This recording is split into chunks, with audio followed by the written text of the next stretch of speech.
Oh, he's gonna take us back to where we saw him first time, I think.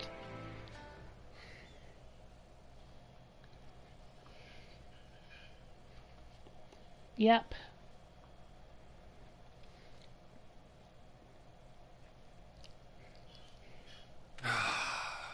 I will never tire of this vista. The endless fields, the boundless skies.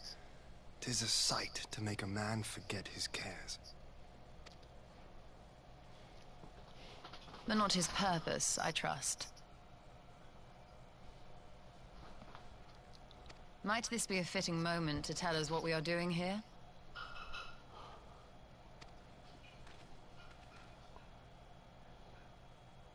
Of course.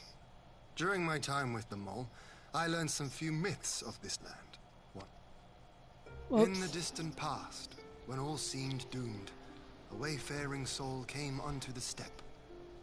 Venturing into the northern crag, he received of Nama a sliver of her essence, a shard of the shining moon, and with it clove the tainted land from the earth.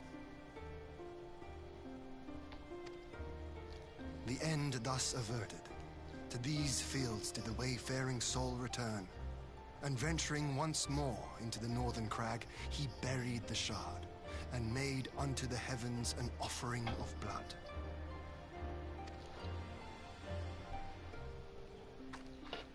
A tainted land cloven from the earth and an offering of blood to the heavens. Azizlar and Dalamud. That was my thinking, yes. And you believe that yonder mountains hide an artifact possessed of sufficient power to raise Azizlar up to the heavens? I suppose that might suffice. Worth a closer look, would you say?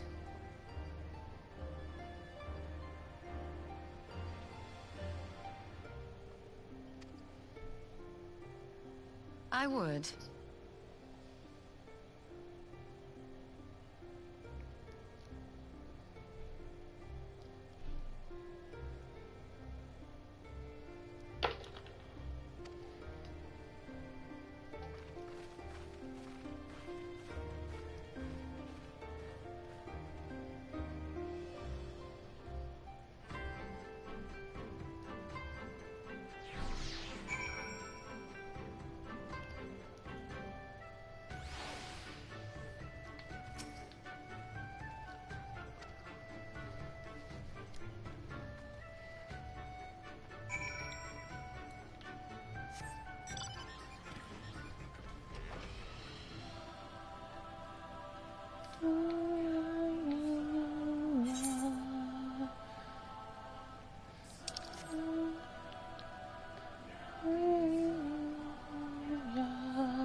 Yes, I know exactly where we're going.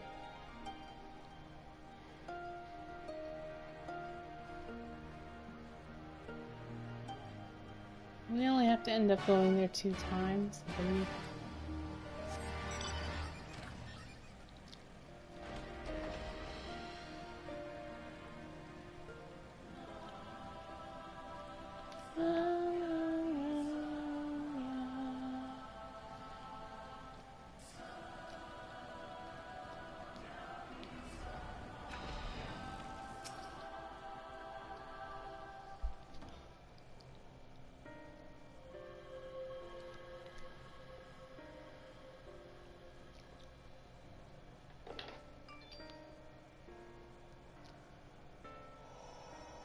Such an abundance of ether.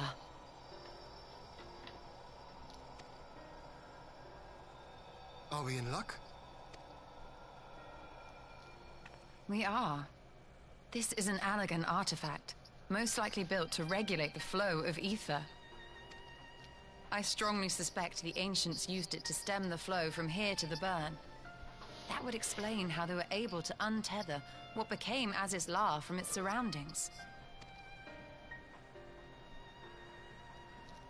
But were we to throw open the floodgates, the resultant deluge would surely be sufficient to raise our wall.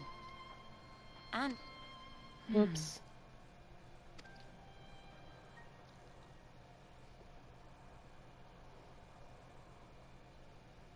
What happened to the music? What is it? While the device itself harbors a surfeit of ether, the opposite is true of the surrounding area.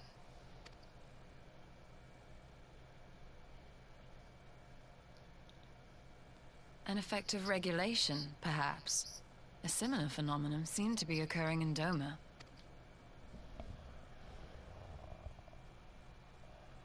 What's happening Whatever outside, the Missy? explanation, Hmm? the answer will not reveal itself here. We have seen what we needed to see.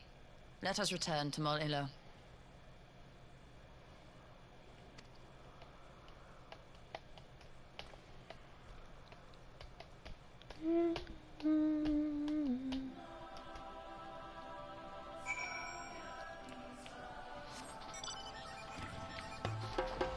Oops.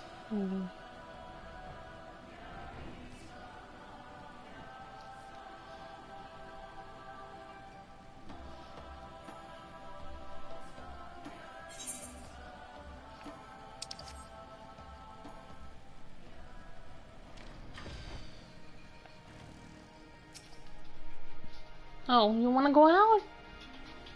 Go ahead.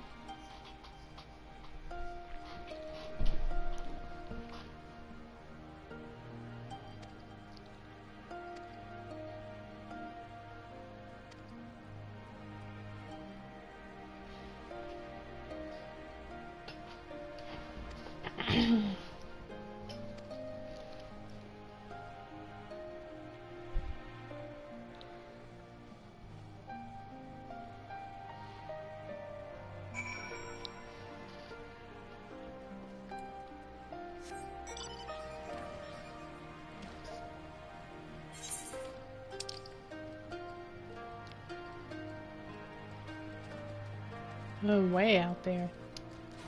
The other side.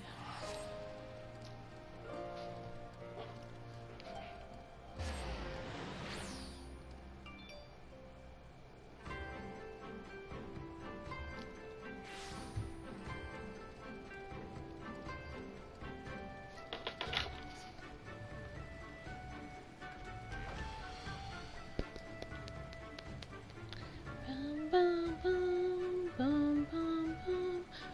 Ooh.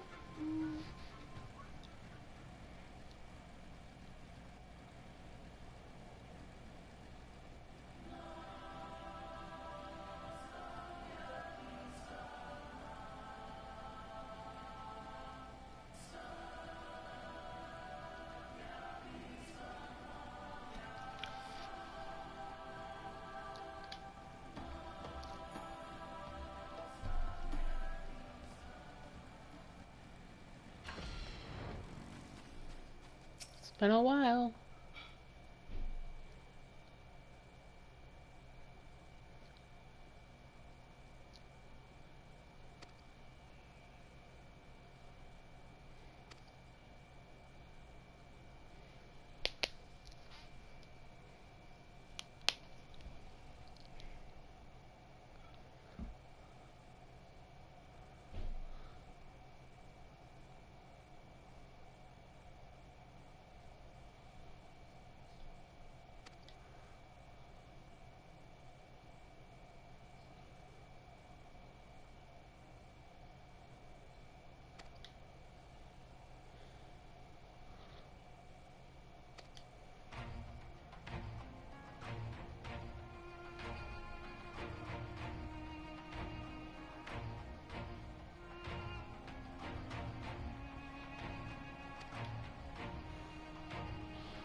So that's how we end up with a battle with her.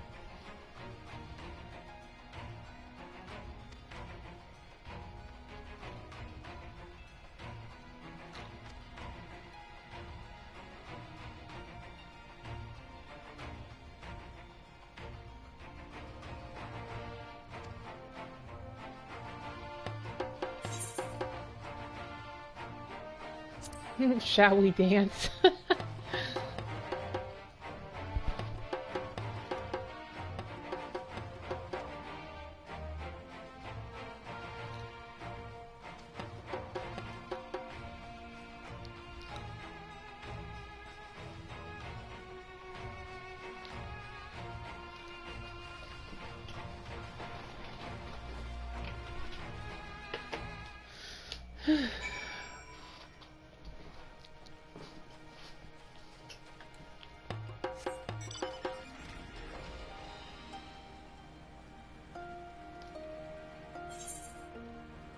Oh, single quest. I'm gonna have to change.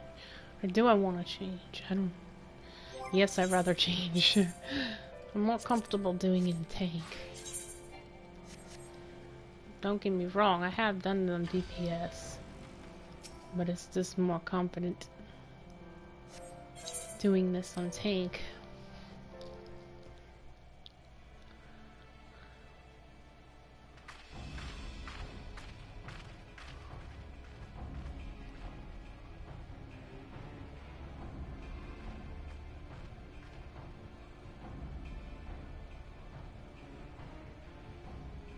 Yes! This spot shall serve as well as any. I shall enjoy this Hahn. Is this truly necessary? Have you no peaceable way of making decisions? Speak not of peace. You stand before proud warriors of the Dothal. In the heat of battle do our souls burn brightest. We lay low the strong that we may rise higher. That is our way. The way of might. There is no other. Oh, they do not want for conviction.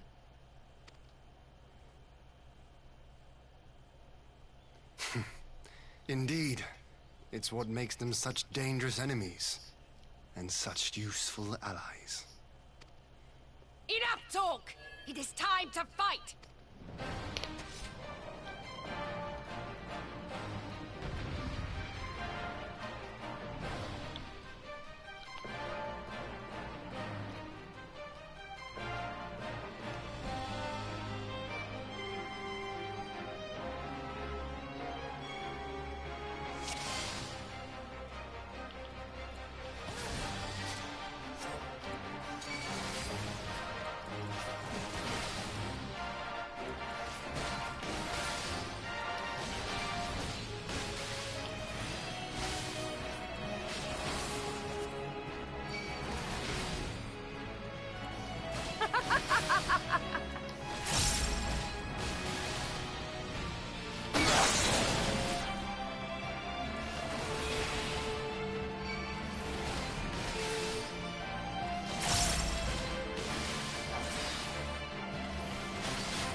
So she gets up like 4 times, so I practically have to beat her like 4 times.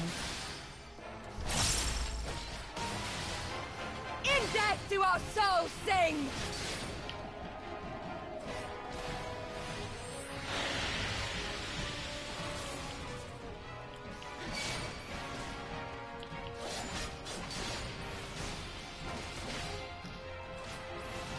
In death do our souls sing!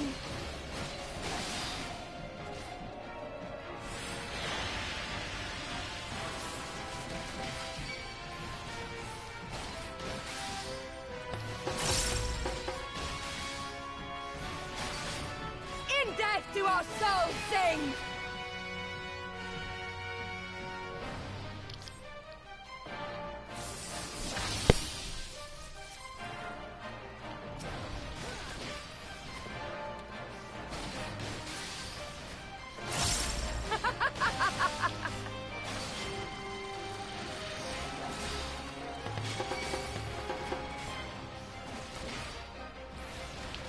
Oh shoot, let me get out of that.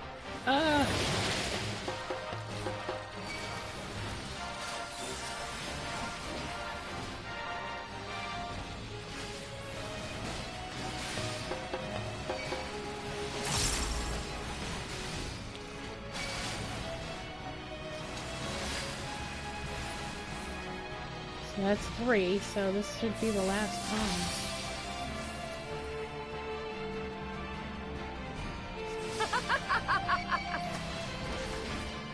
Or maybe it's 1 more.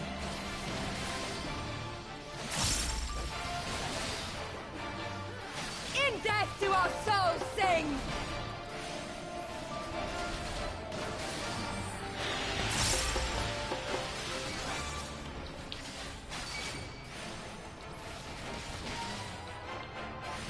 In death do our souls sing!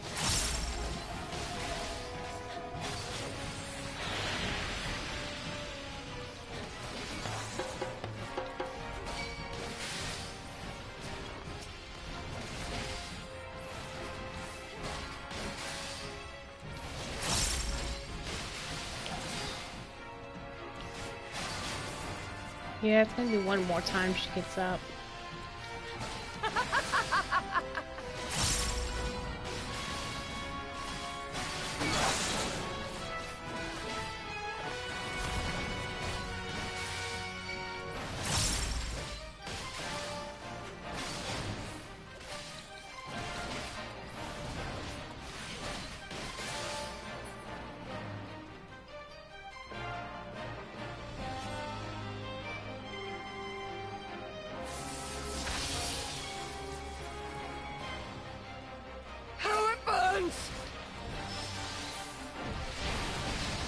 Gotta kill her fast as you can because this meteor is gonna come, and once it comes, you're dead.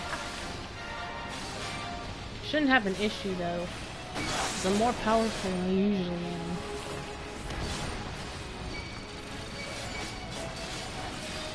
In death do our souls sing!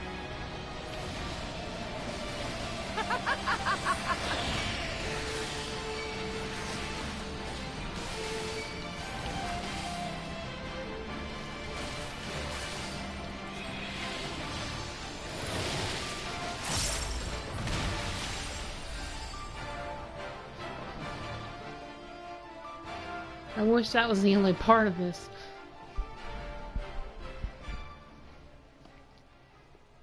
Yes! Yes! Not since the Nardum has my soul burned so!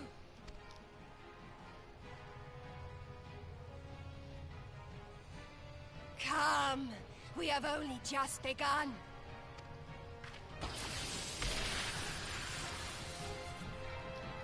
Enough! You were not granted leave to set the steppe ablaze. Oh, now I gotta fight him.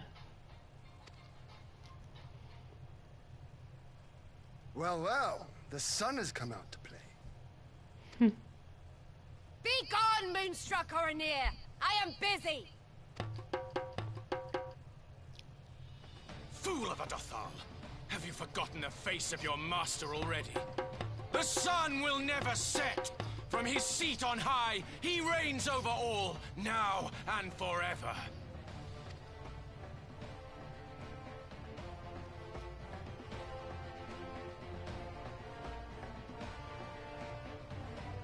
Yet what should he find here but a battle to determine the fate of the steppe? A battle waged without his blessing. This will not stand. You, Doman! You who come to petition the warriors of this land, forget that all Nama's children are wards of the Oranir. As first among my brothers, your petition is mine alone to judge.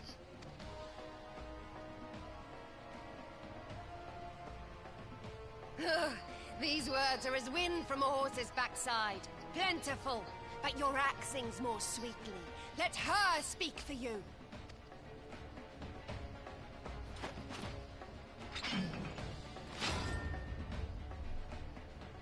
Insolent child. You will learn your place!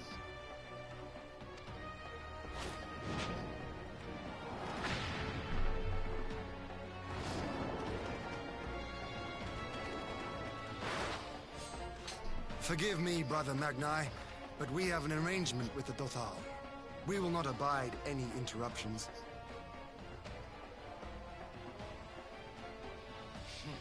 So be it.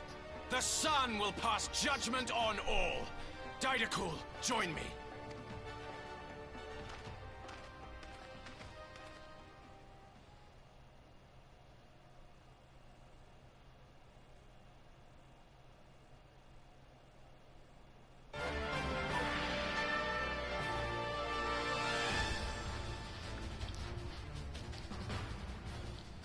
The sun is in good company. We may dance alone.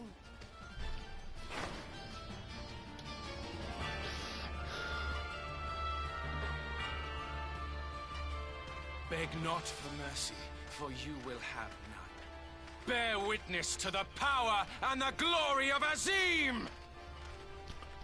Boom, boom, boom. Constantly at each other's throats like rabid dogs. Gods, I'm turning into her. I have not the patience for this, but if we must fight, let us at least be brief. Come.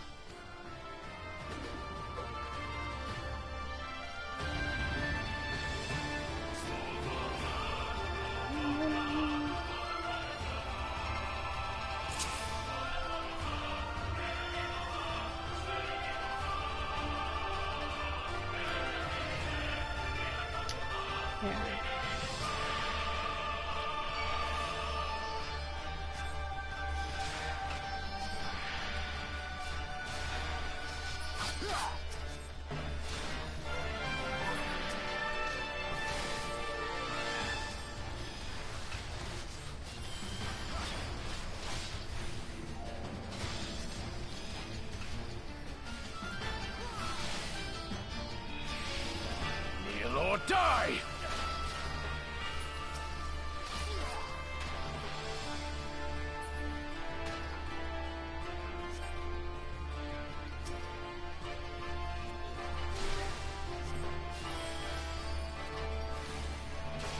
I gotta save my MP so I can heal the ninja.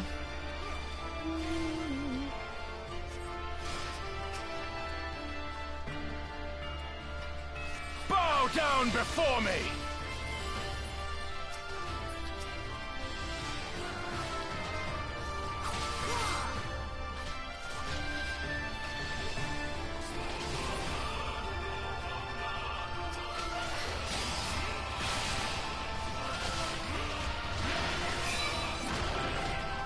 Kneel or die!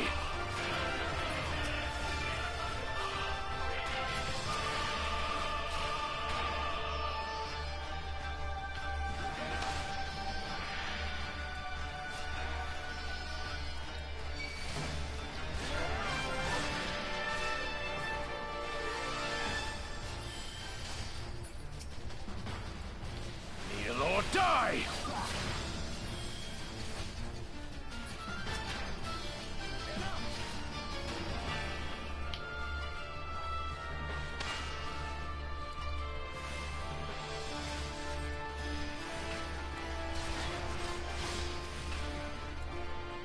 Mark well and learn! Concentrate!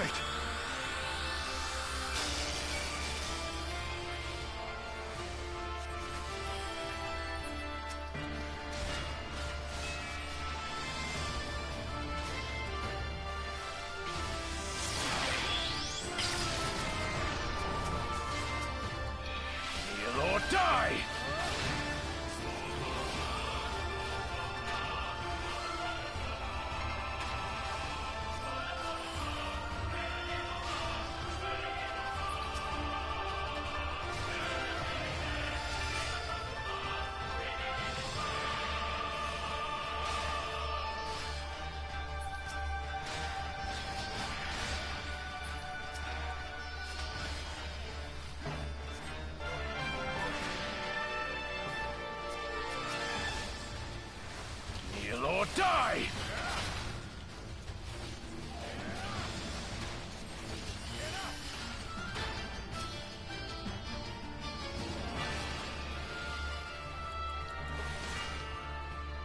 Oh, there we go.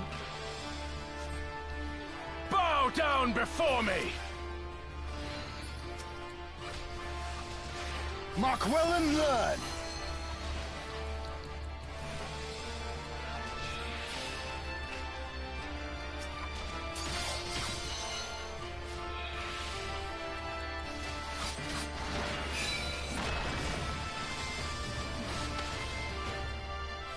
Kneel or die!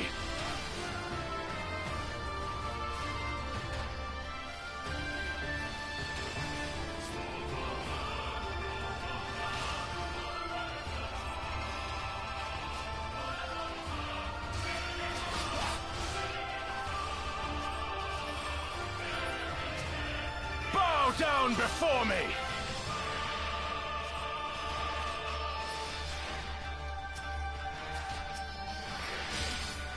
Tremble before the sun!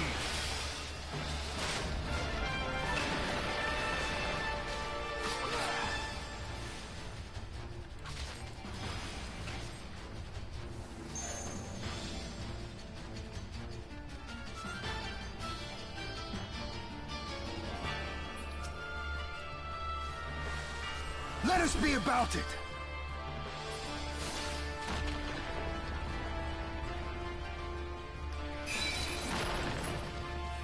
Here we go.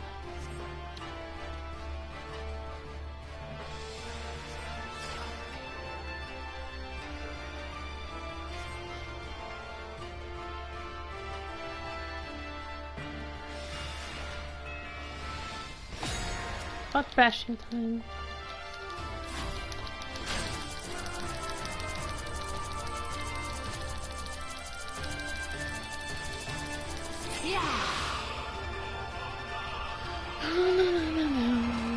Aether, to me!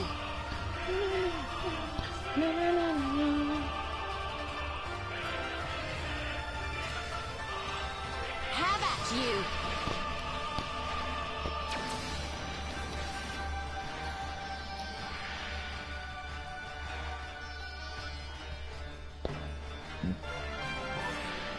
What is that?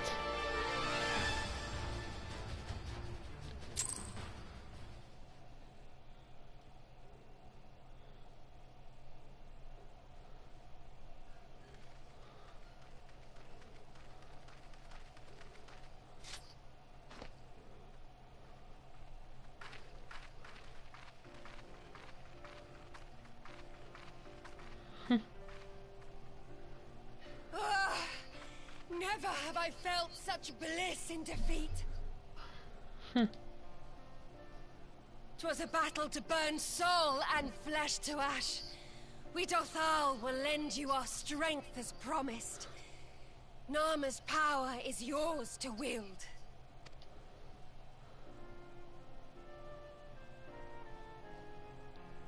What does the sun say to that?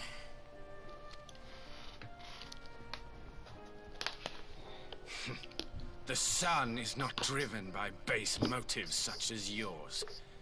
But they have been judged and found worthy.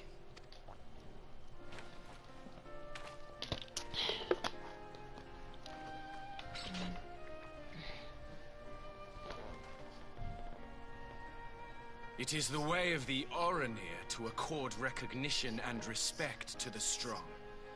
You have made sufficient proof of your strength. The sun shall answer your call. You have our thanks. We are glad to call you allies.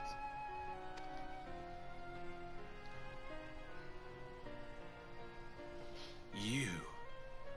By what are you called?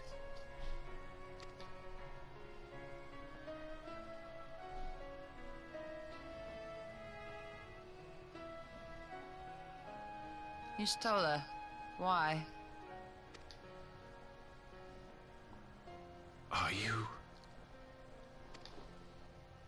Are you my Nama?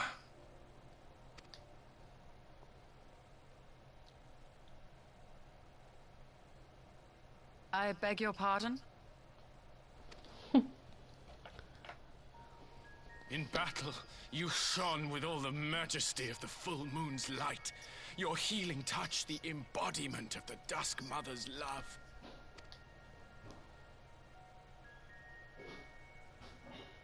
Long had I wondered if my Nama might not be a woman of the steppe. Beholding you, I am all but certain.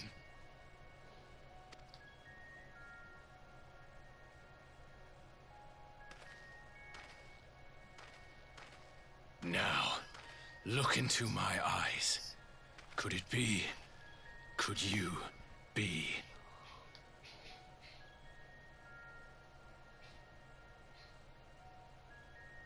I am. Not interested, little son.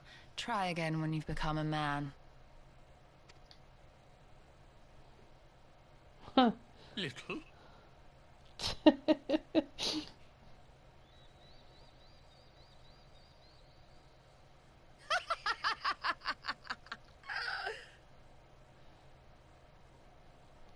Little son! Little son!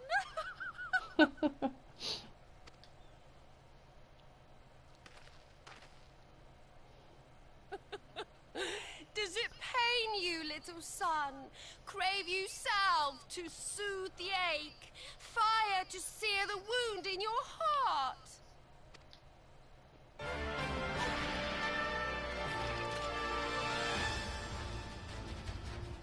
We have wasted enough time here. Siren awaits for word of our success.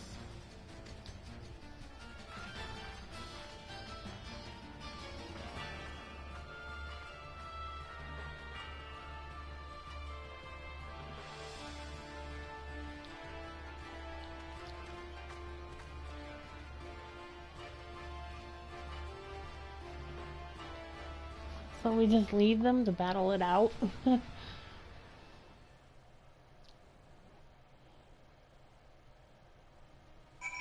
Oh, took us straight there, that's nice.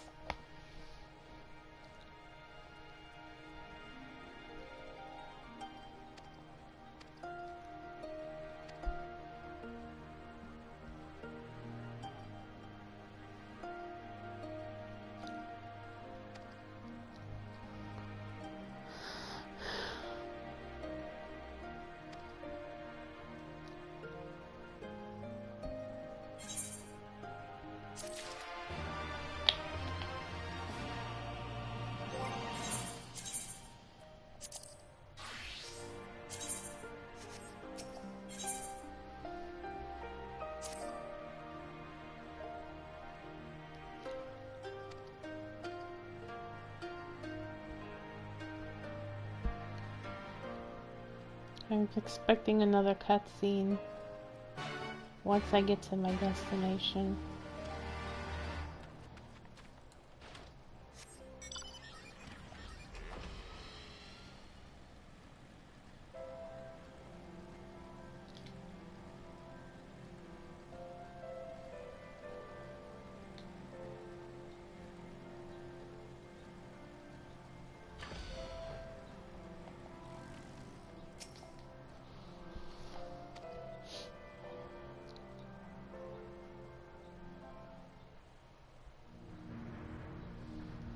Yep, I was right. Ugh.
Did it work?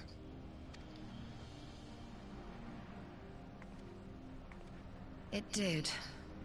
Ether may flow freely to the burn once more.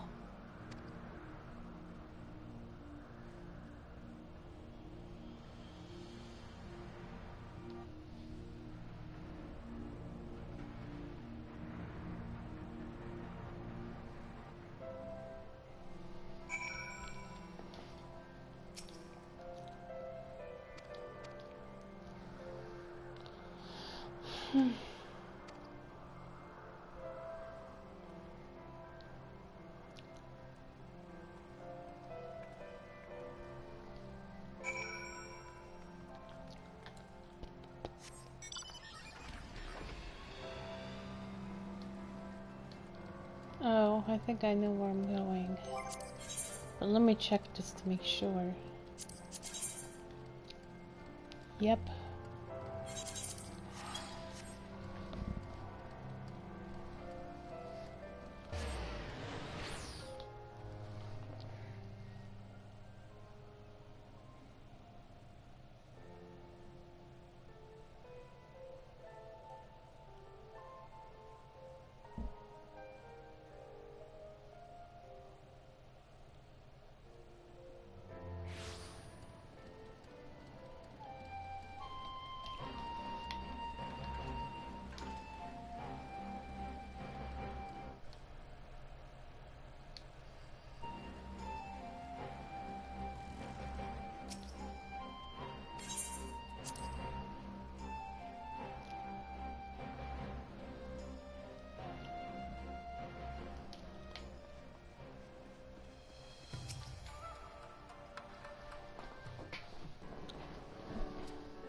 The palace.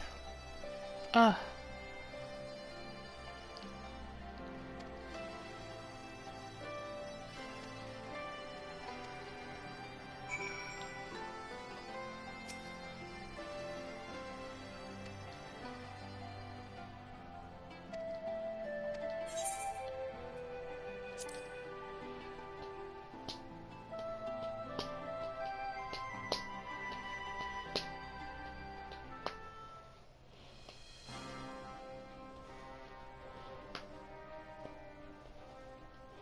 Mistress Lys, Commander Aldin, it gives me great pleasure to formally welcome the city-state of Alamigo to the Eorzean Alliance.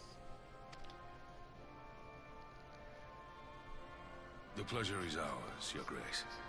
I know I speak for all Alamegans when I say that we are glad of this chance to stand with our comrades of the Alliance. And we for our part are glad indeed to be able to welcome friends both old and new.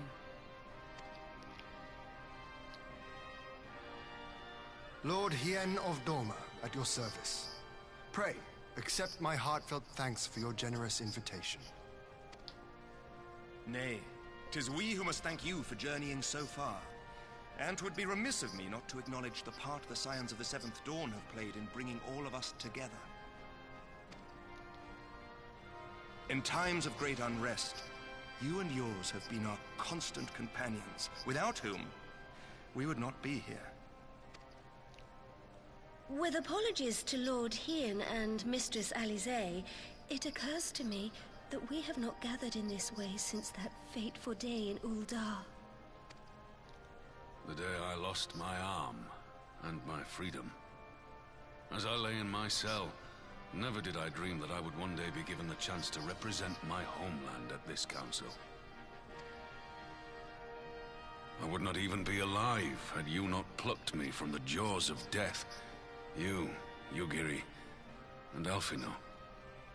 Would that the lad could be with us.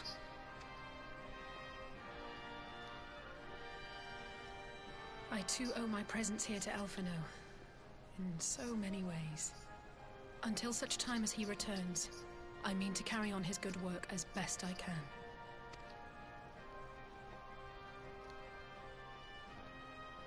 Come, friends. Let us leave the past in the past and turn our eyes to the future. My Lord Hien, pray, tell us how things stand in the east.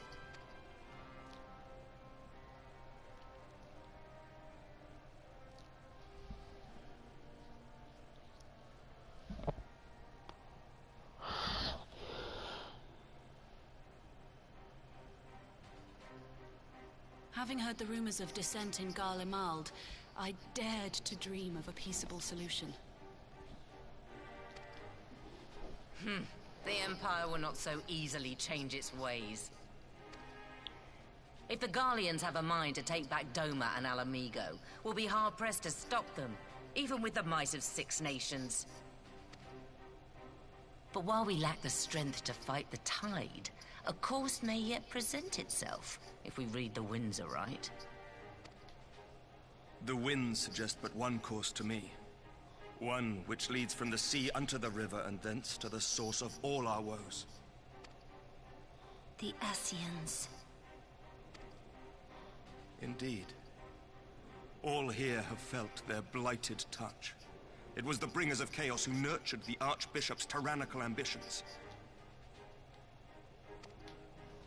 They who bestowed upon him the secrets of summoning, as they have so many others before and since.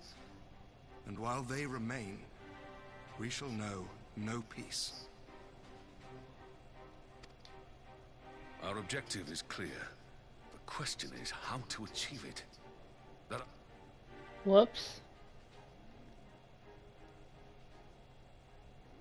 I barely even touched anything. It's very sensitive. While I see the wisdom in targeting the Ascians, an assassination attempt on Garlean soil would do little to aid our cause, even were it to succeed.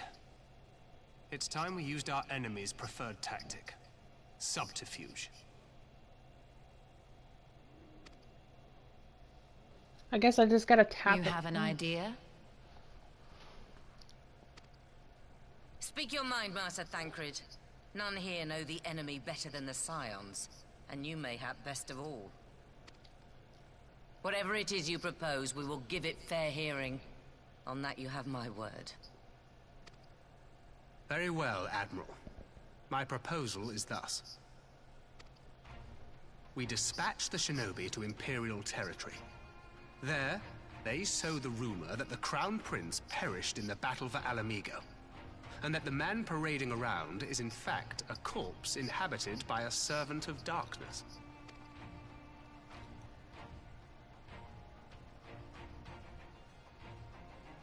Well, it does have the ring of truth about it.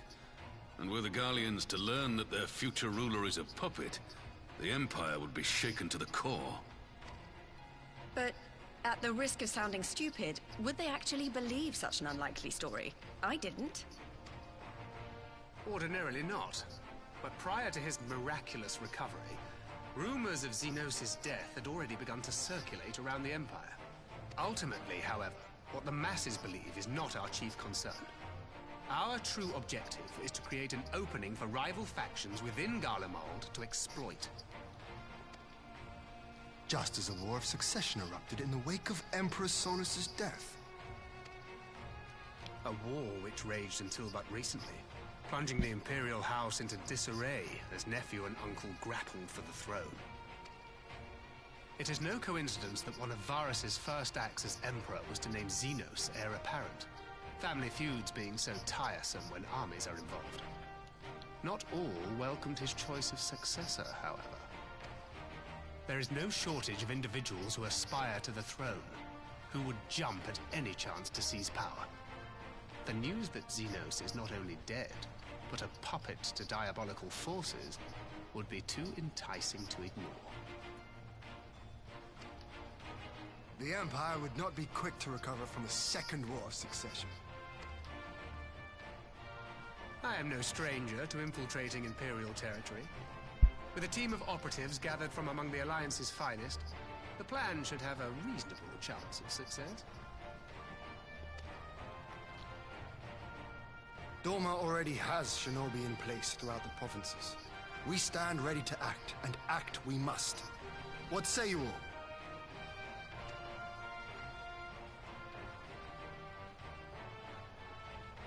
I'm for Master Thancred's proposal. We shine a light upon the Ascian and test the Empire's unity. 'Twas his plot that scuttled Doma's negotiations, was it not? Why then, if we can eliminate him, there may yet be a chance for peace. Let us wage this war of subterfuge, that we may one day lay down our arms. Gods know we never will while the Ascians remain.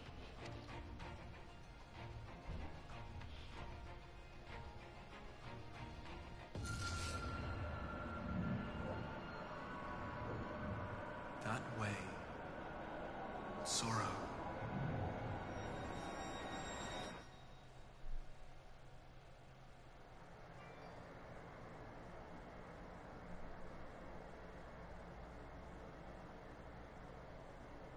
History must be changed.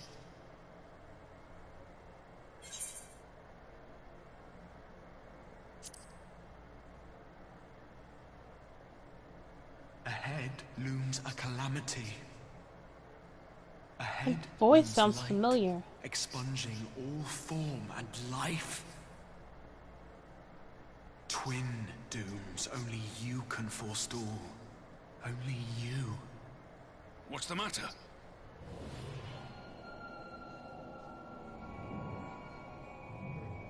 It's affecting them. There's a voice. Spies in our midst. Nay, I sense no such presence. Let expanse contract. Eon become instant. Throw wide the gates that we may pass.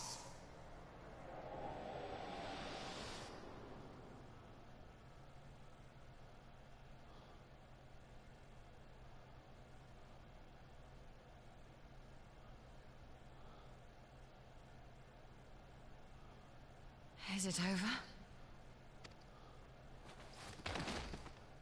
Oh, Master man. Thancred!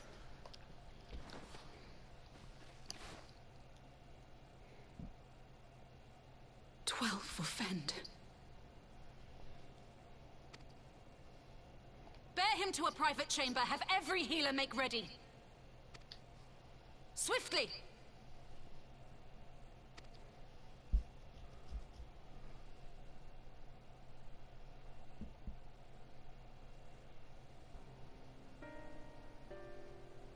Hi, he'll be okay.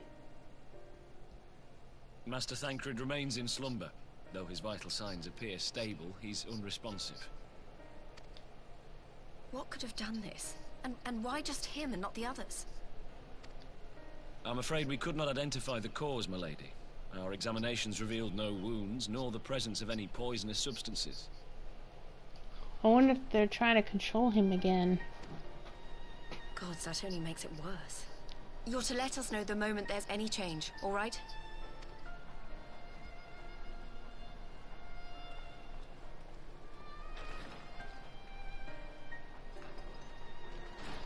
Thank you for coming.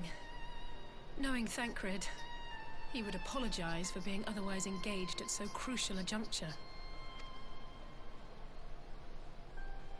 In gifting us a course of action, Thancred sowed the seed of all that is to follow. We have but to nurture it as best we can. To him, I would say, rest easy, that he may wake to enjoy the fruits of our labors. Now, the matter of the mysterious voice must not be forgotten. Will you tell me exactly what happened?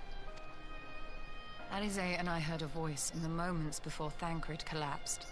It was accompanied by a severe headache, as if something were clutching at our minds. Did you experience the same thing?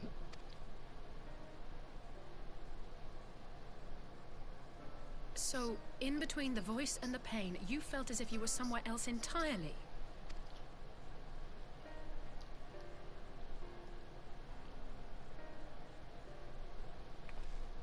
Your testimony confirms my suspicion.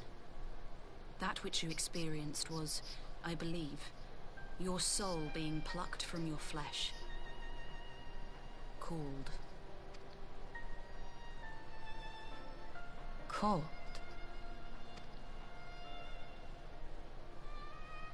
I myself examined Thancred.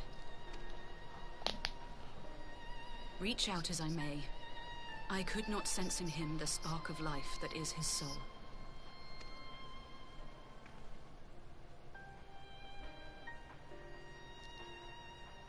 That Thancred alone was stricken so is likely due to his heightened sensitivity to the effects of ether, a consequence of his prior possession by the Ascian La Hebrea. The owner of the voice, whoever it may be, reached out to you, called your souls, and in so doing, caused you and yours such pain. But if that's true, where exactly are we being called to? I know not.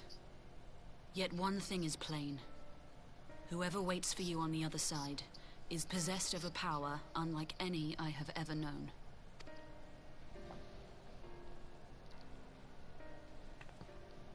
Forgive us, Lys, but may we leave Thancred in your care for a time? As if you had to ask.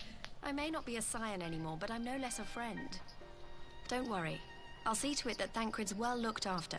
Just focus on solving this mystery, all right? Thank you, Lys. As the Elder Seedseer says, 'tis no ordinary individual we are dealing with. Nor can we discount the possibility of Ascian involvement. Whoever or whatever is behind this, the sooner we find out, the better.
Excuse me.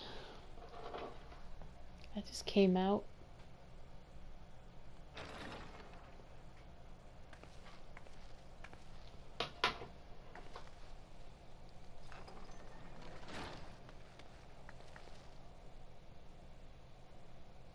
Urianger!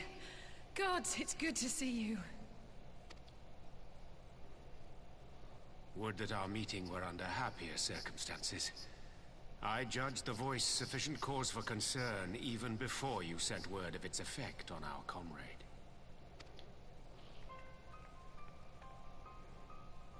You heard it too, then?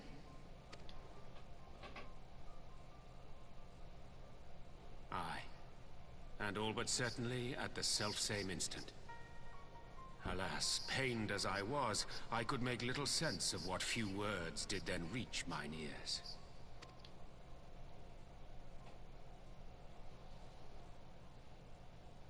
Who do you think is responsible? Could this be the Ascians' doing? That I cannot say. Not when so little is known. Ere I indulge in speculation, I would examine Thancred with mine own eyes. To Alamigo, then, without further delay. One other thing. During my visit to the Far East, I observed a strange phenomenon. Thou referrest, I presume, to the localized reduction in etheric density. Well, that spares me the trouble of an explanation. Yes, I know to unconnected locations. Whoops. Indeed not. Of late, our agents charged with surveilling the beast tribes have spoken of little else. In every corner of the realm, they tell of places in which the ether hath grown thin. Naturally, my suspicions first turned to primal activity, but the areas thus affected betray no evidence of summoning. I must confess to being quite perplexed. If the same phenomenon is being observed in multiple locations on opposite sides of the world, we may safely discount regional factors. Needless to say, this warrants further investigation. Indeed, I shall make it my task to.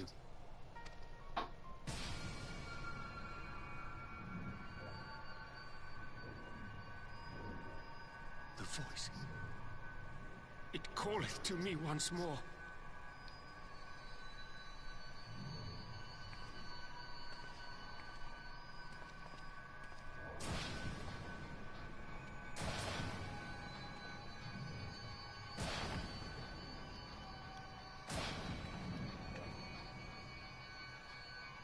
I hear it too.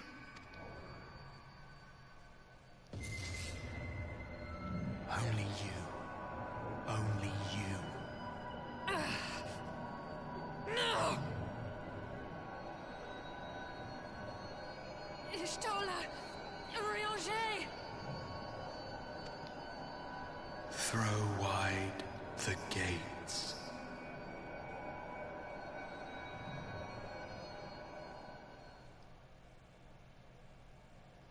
He says basically the same thing. No. No, this can't be happening! He collapsed. Oh, they both collapsed. Y'shtola! Urianger! Open your eyes!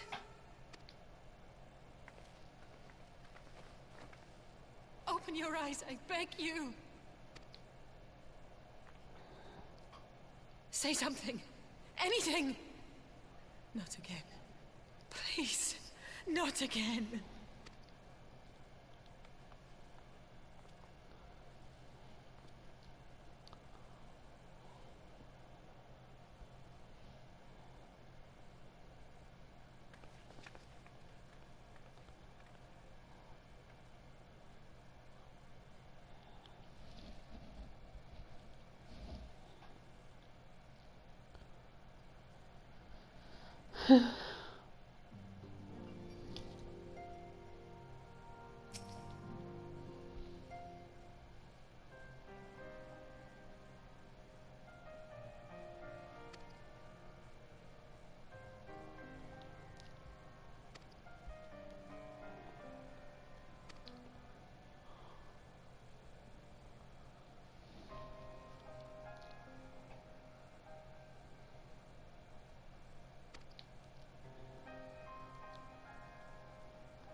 this perfume you speak of?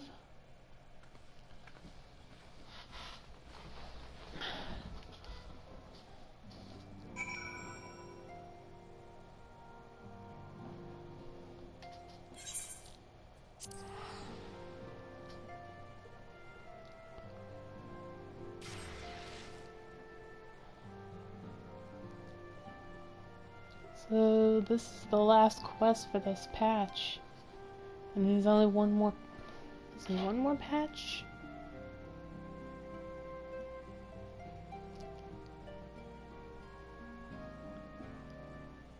No, two more patch. One more, and then one more after that, and there's only two quests. Which is kind of weird.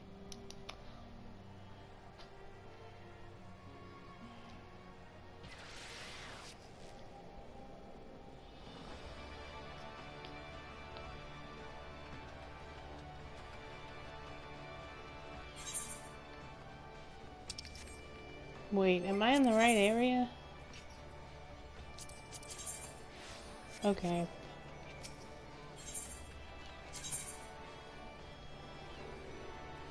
Might have to get rid of some gear while I'm over there anyway.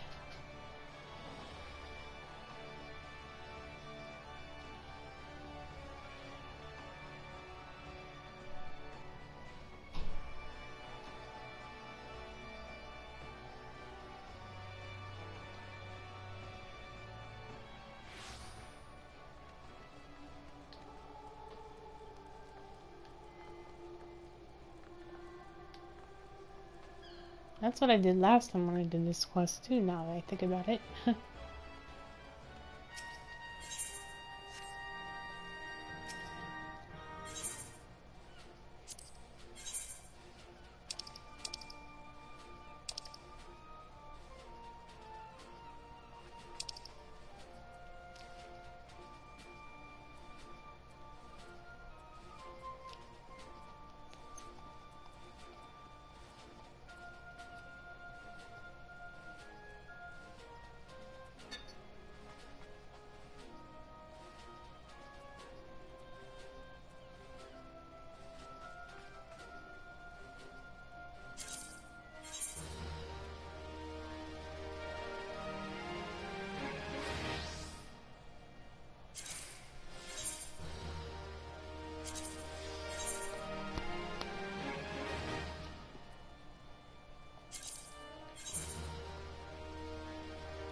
What does that look like?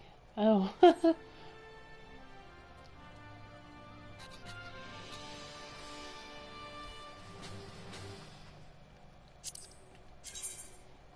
I didn't know I got that. Cool.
Quite a bit of stuff that I have to get rid of. Jeez.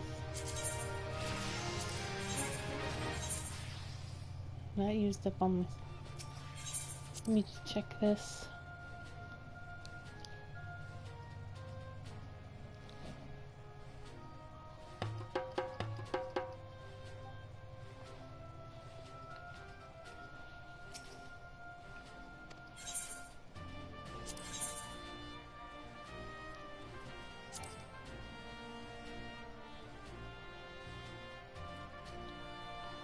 Oh.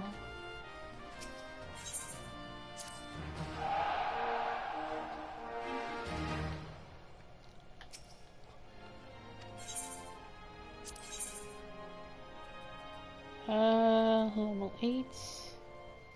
Let's do level 5. Okay, that's done.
Alright, how much room did I leave?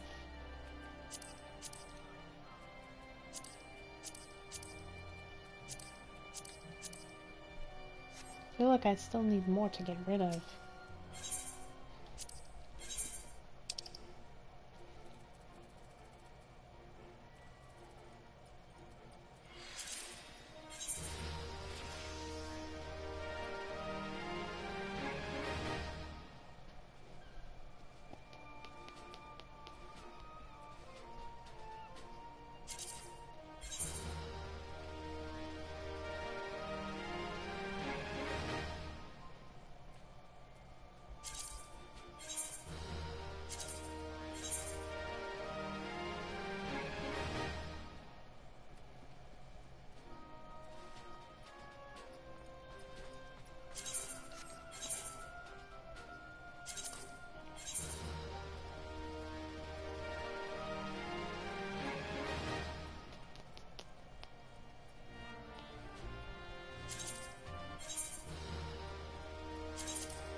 I'm trying to get as much rid of it as much as I can before I'm gonna end up with a lot of gear once we get to Shadowbringers.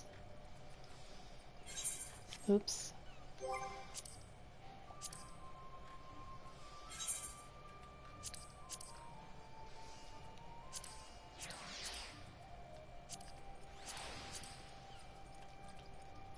Okay, I'm gonna do this.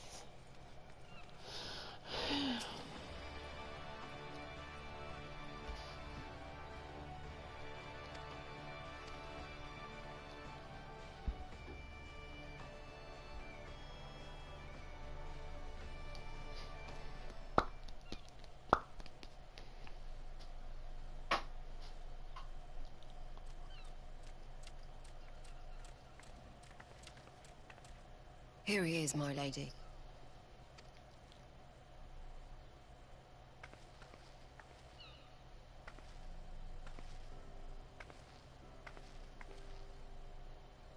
Gabu, it's been too long.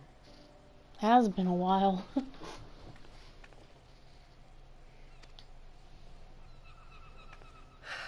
I'm afraid there's been no change.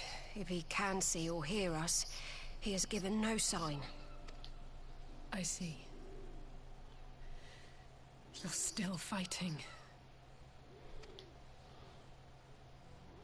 I'm proud of you.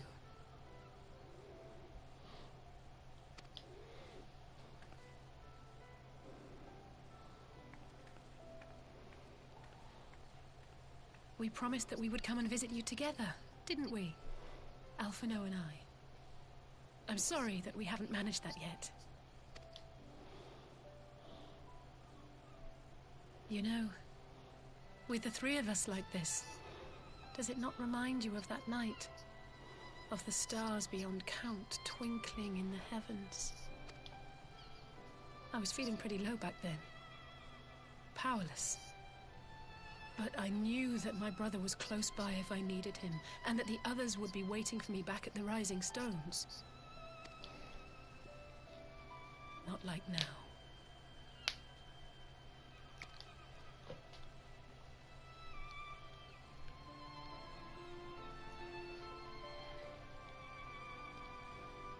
I've seen my share of trouble since coming to Eorzea. Been reminded again and again of my limitations, of how little I can change about this world. And I've come to know the sorrow of parting all too well.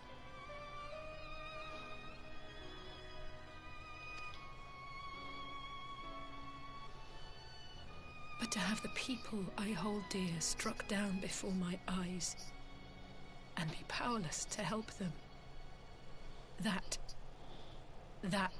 I cannot bear.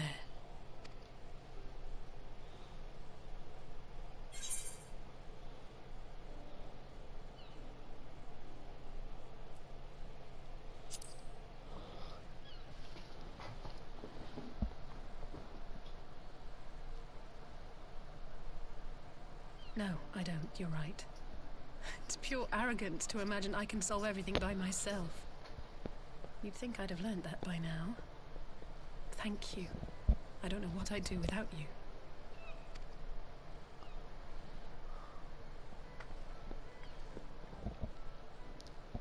Well, that's more than enough brooding for one day. Come on. We have friends to save.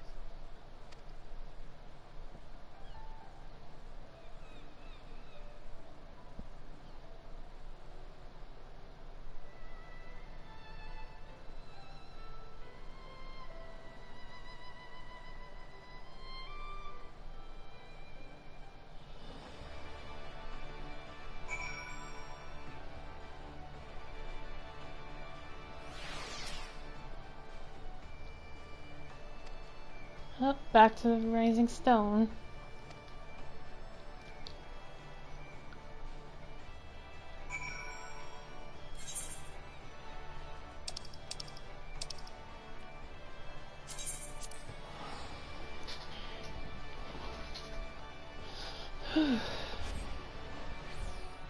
I'll be right back.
I am back. My mom had made some cake. Healthy cake.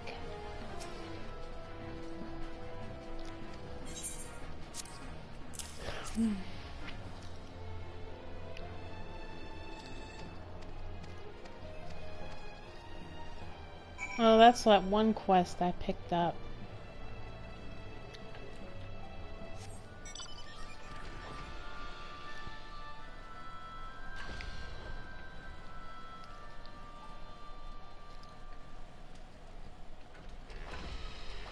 Oops.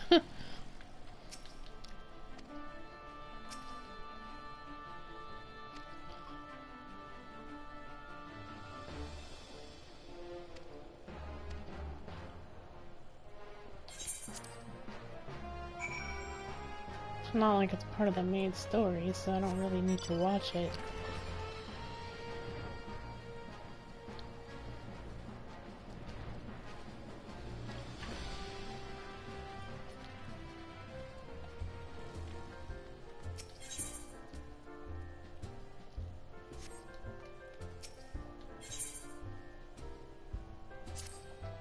Oh, this is the recorder thingy, I think. Oh no, it's actual quest. Okay. Can't remember what it was for, though.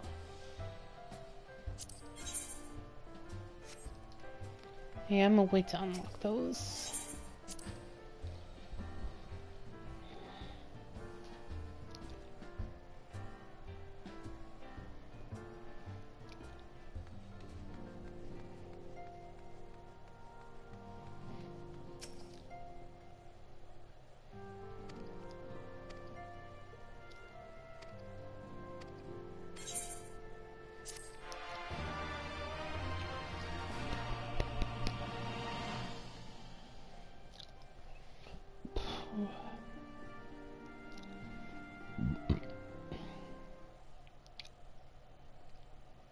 Meanwhile, in the Imperial Palace.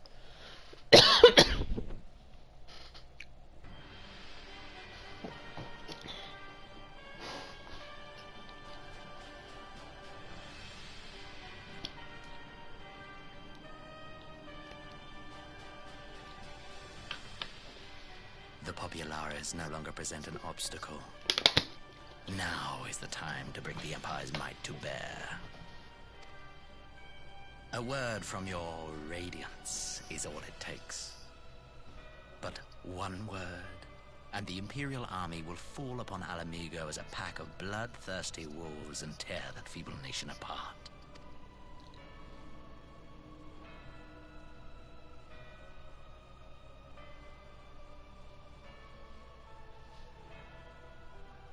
Have you no words for me?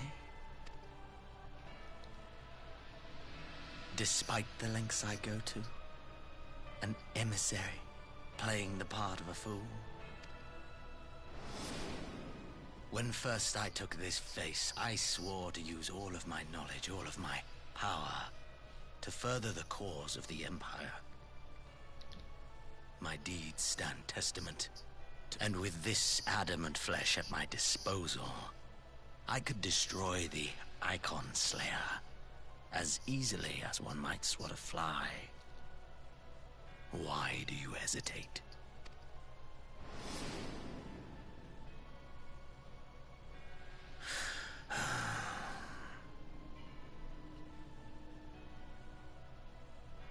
Our enemy is resourceful.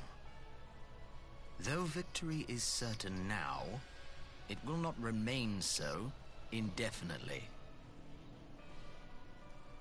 Deliberate if you must, but be quick about it. We'll speak again when you have unburdened yourself of doubt. Until then, I take my leave, Father.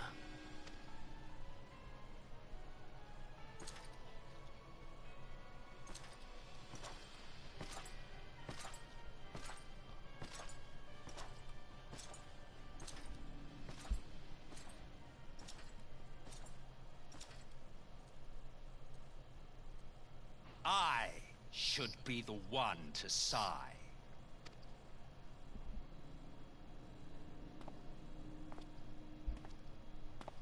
I played my part to perfection. I had earned my rest, and then, thanks to La Habrea's crowning act of idiocy, our favorite emissary sees fit to summon me back. Elidibus was ever a warrior. Oh, I remember A seeing him most in tiresome Shadowbringers. trait, would you not agree?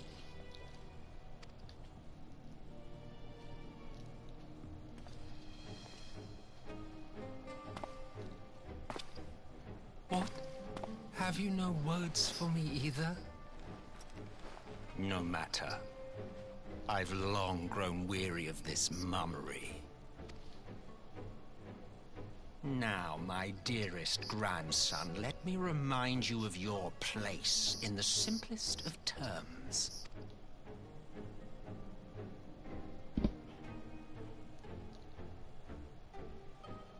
You do not make judgments, you administer them. Swiftly and to the letter. Naught else is your concern. Elidibus may be an insufferable bore, but he is no fool. His choices as emissary seldom err.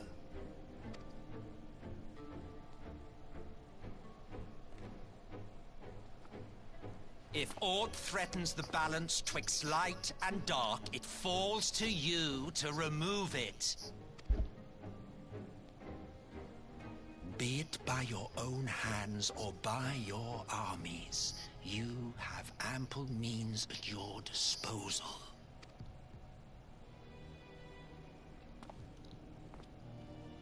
That is why this empire exists, why I built it.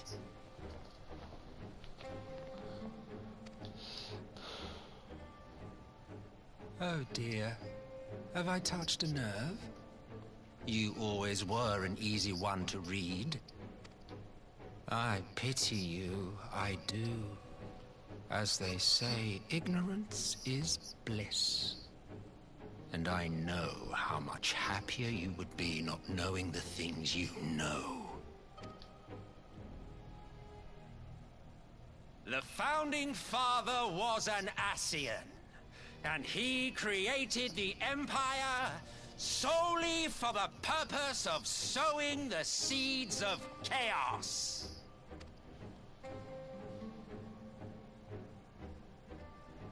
Don't take it personally. I merely do my duty. To bring about a calamity requires no small amount of power, and there is no surer way to obtain such power than by collecting powerful pawns. To that end, I have labored long and hard, and I must say I am quite pleased with my handiwork, paltry though it seems in comparison to Alag. Oh.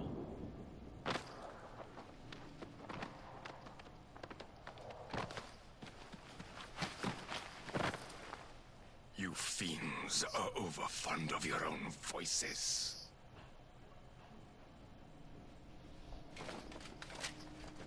Mark me, Ascian. Man is the master of his own destiny.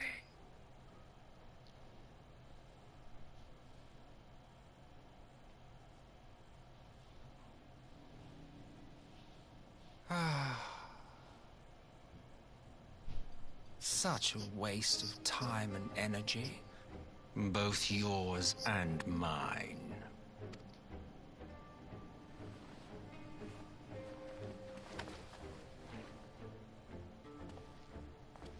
Lest you forget, you are Emperor now. If you wish to spout drivel about man's destiny, save it for the masses. It will serve to give them a sense of purpose, and you pliant pieces for the game.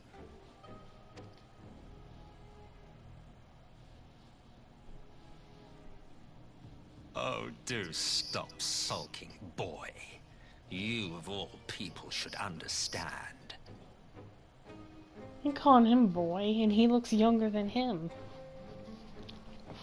Ours is a struggle to restore both mankind and the world to their rightful state. Viewed thus, our goals are one and the same.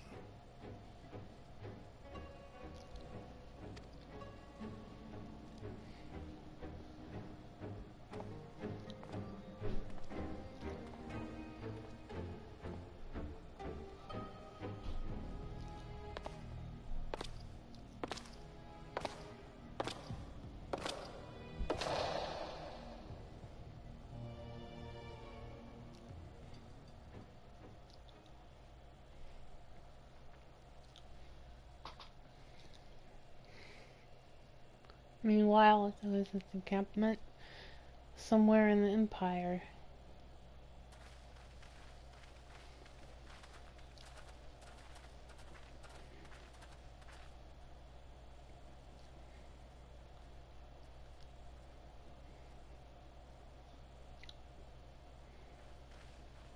Where are they?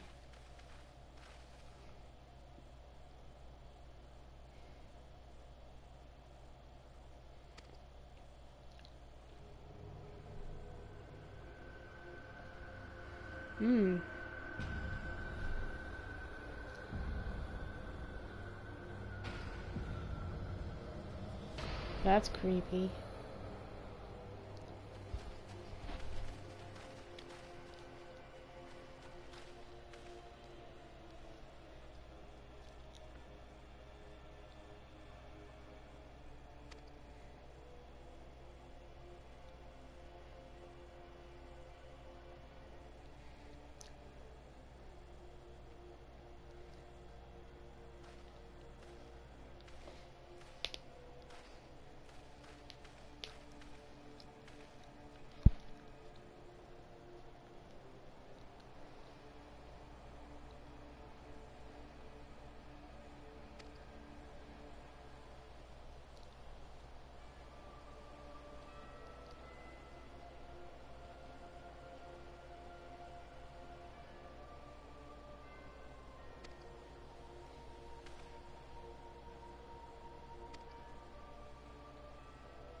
Soul searching.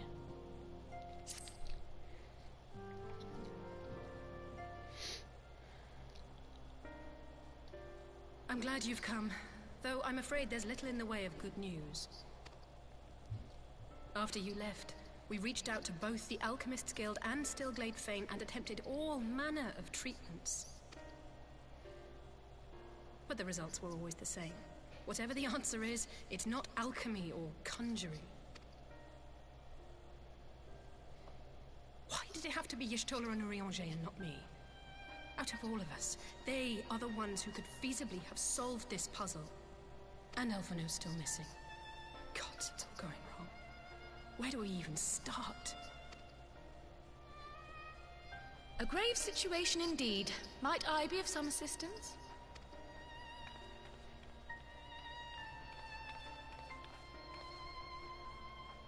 Kryle! I did not think you well enough to travel.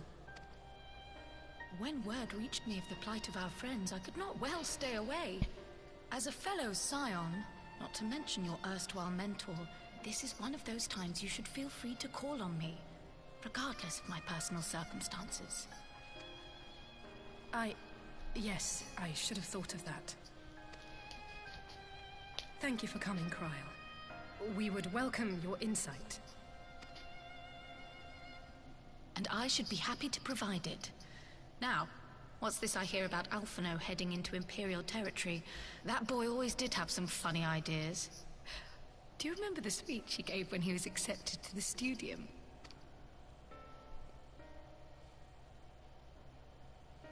My life's goal is naught less than the salvation of this star.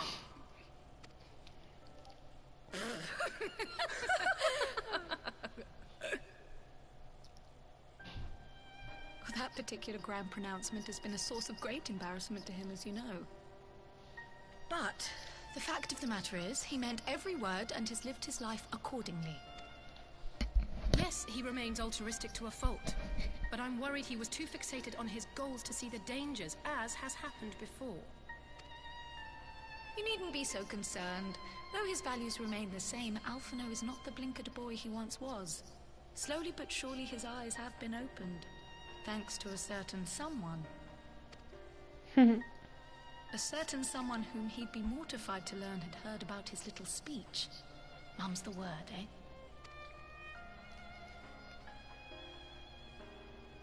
Right, I'd better have a look at our patients. They're in the infirmary, I assume. I'll need absolute quiet, so it would be best if I did this alone. If you'll excuse me.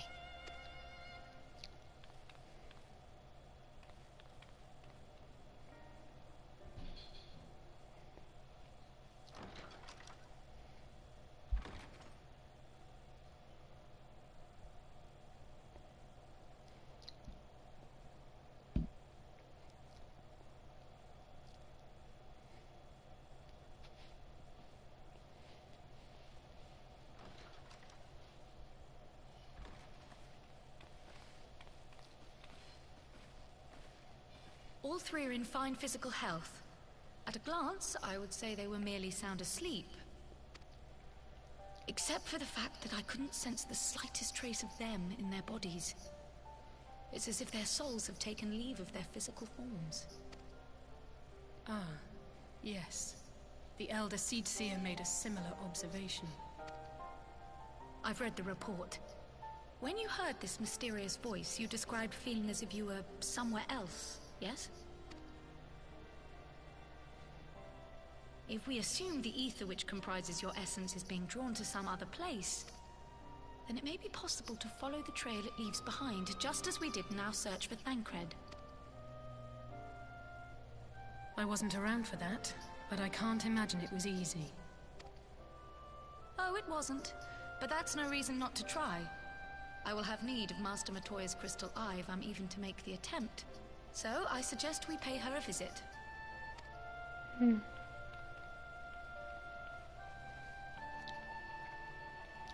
Elshire it is.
this quest I see?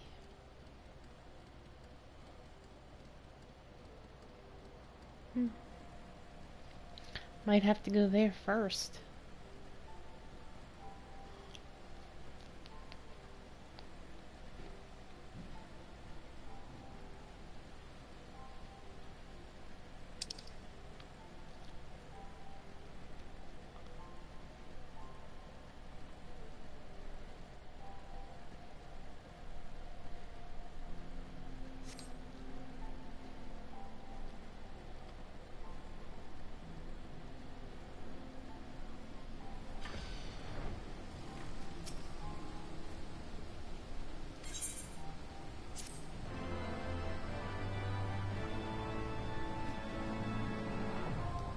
Oh, savage.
Come to disturb my peace again, have you? I hide myself away in a cave, and still you people insist on pestering me with your problems.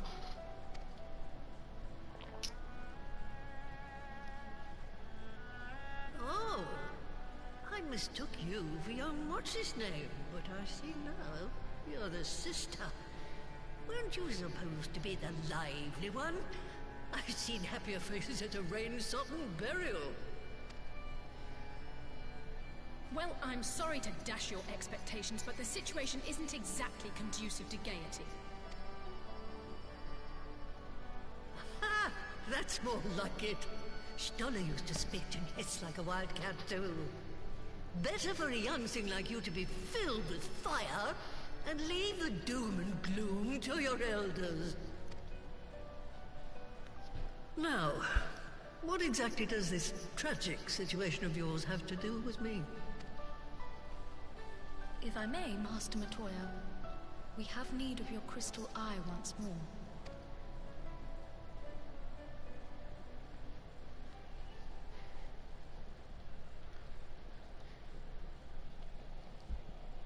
And Stoller is one of the afflicted, is she? Very well. She may be an ungrateful stray, but she's my ungrateful stray, and I'll not see her buried before I am.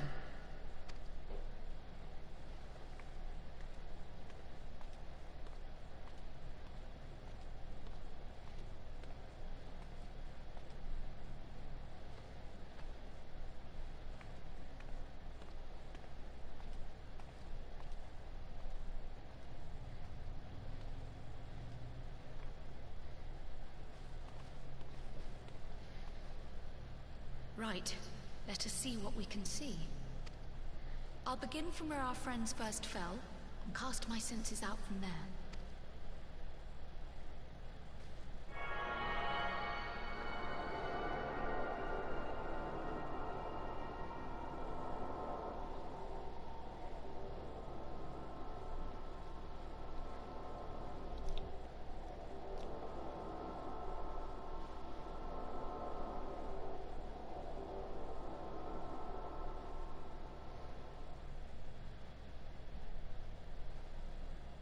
What is it?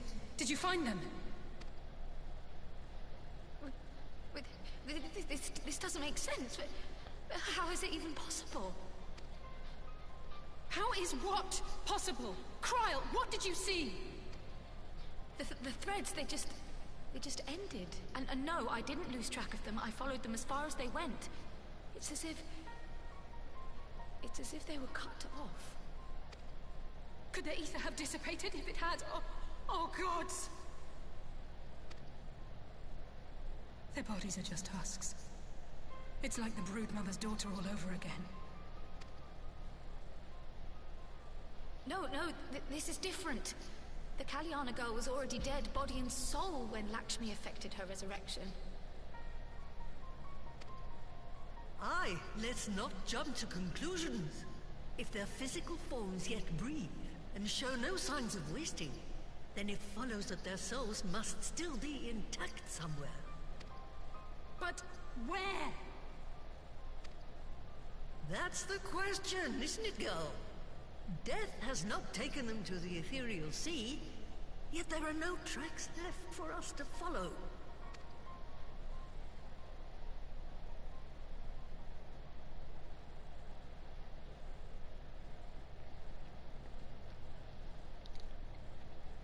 We're no closer to an answer than when we started. But knowing their souls are still out there is progress of a sort. We just have to keep looking. Pray, excuse me a moment.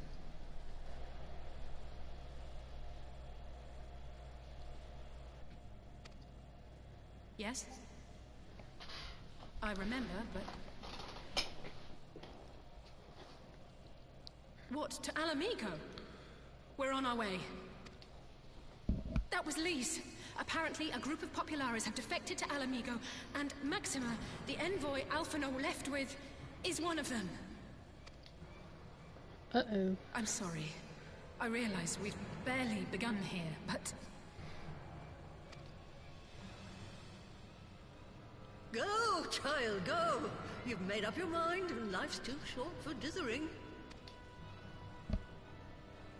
I'll do some digging in the meantime and see if there isn't some other method we could use to continue the search. Let's be off then.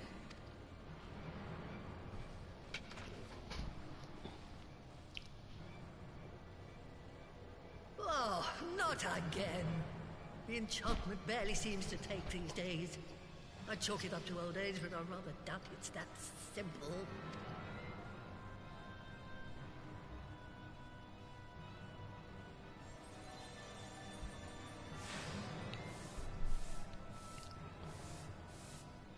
Before they took ill, Y'shtola and Urianger were sharing notes on a thinning of the ether. It seems to be happening all over. Does it now? And here I was, all set to blame my woes on that creaking mountain of refuse clogging up the Thaliac. I fear something has gone awry. Still, there's naught to be gained from starting in shadows. You can only do what can be done, and that but one thing at a time.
I'm sorry to drag you halfway across the realm, but when Maxima mentioned Alphino, I thought you'd want to hear the news in person.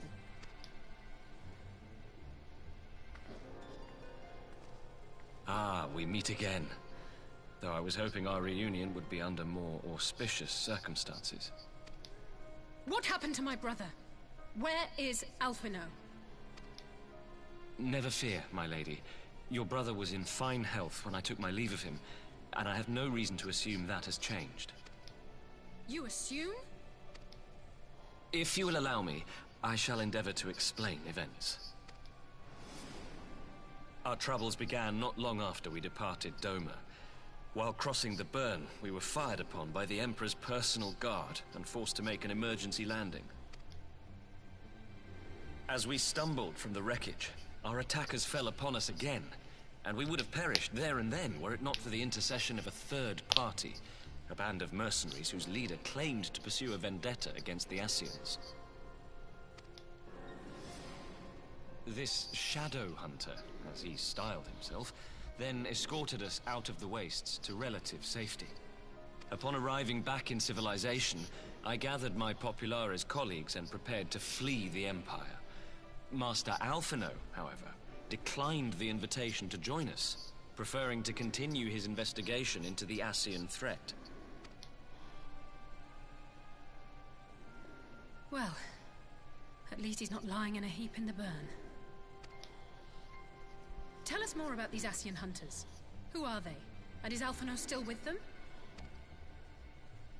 He is.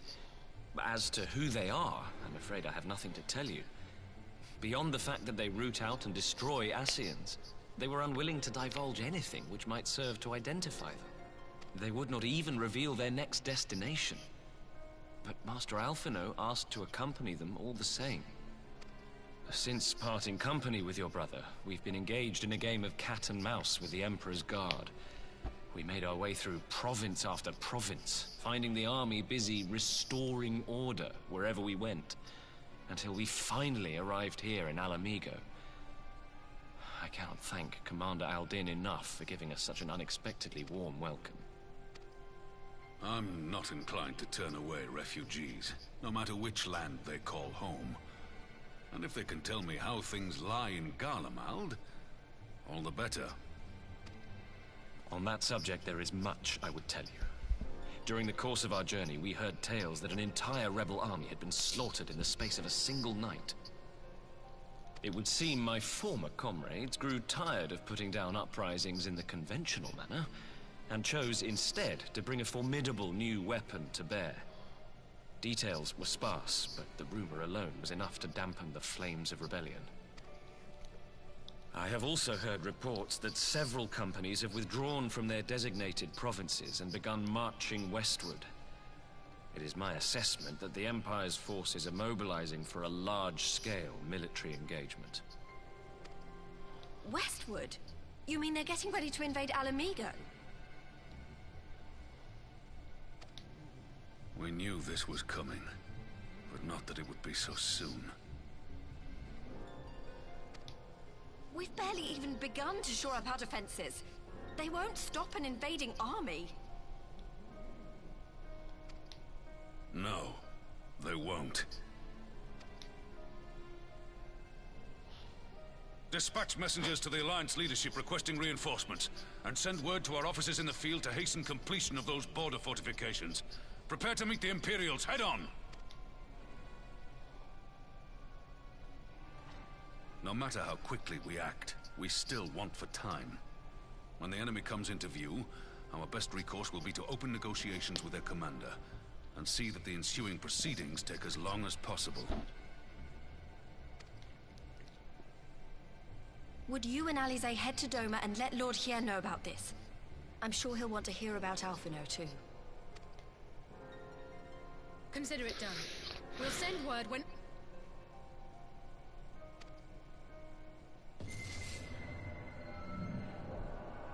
Again? Sorrow must be changed. Ahead looms a calamity. Eon become instant. Throw wide the gates.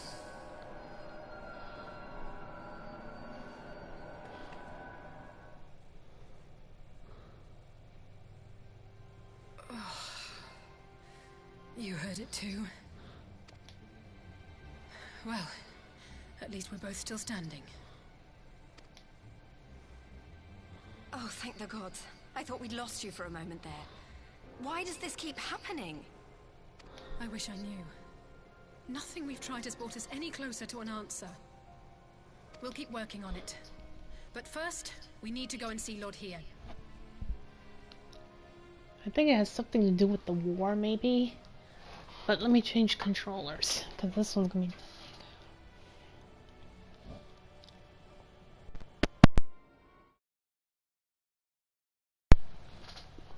Because he's like saying to widen the gates.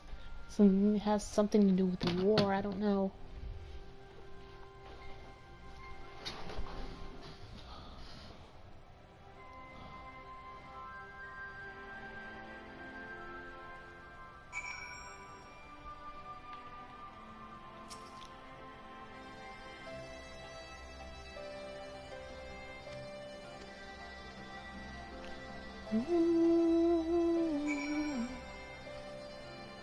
Are we going back to the ffxiv? Because that's where he usually is, so...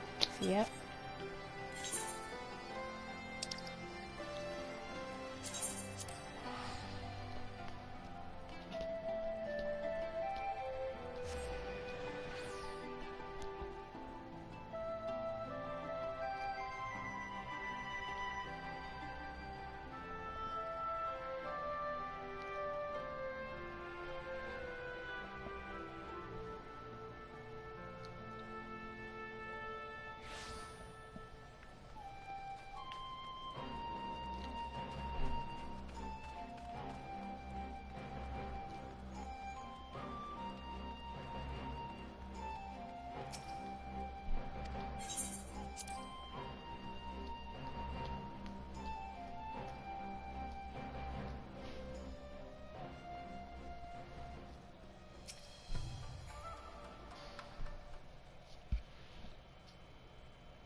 Alright, where are we going? How's this? Okay.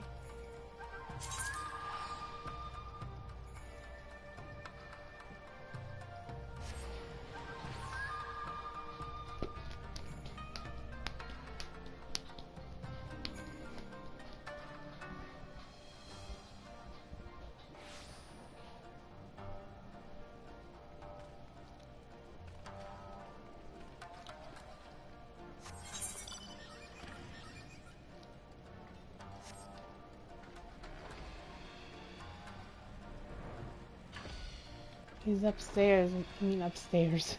He's up where the burn is.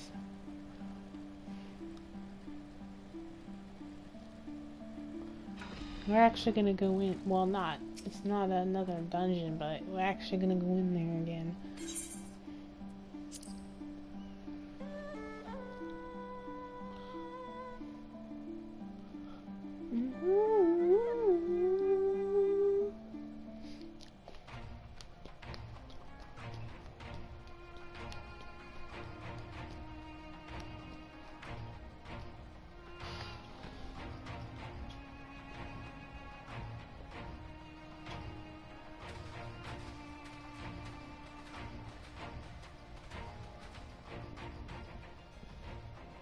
It seems the engineers have matters well in hand.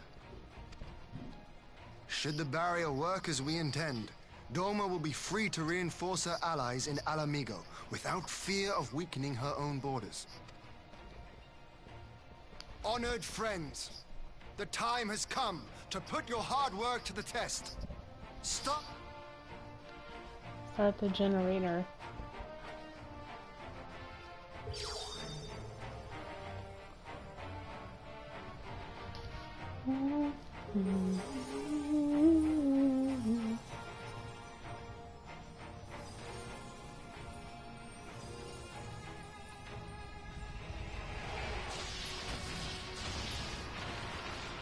Supposed to do that? Node 1 is operational. Nodes 2 to 8 are reporting similar energy levels. The barrier is forming.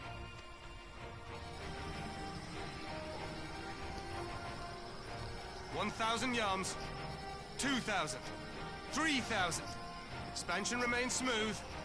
No fluctuations detected.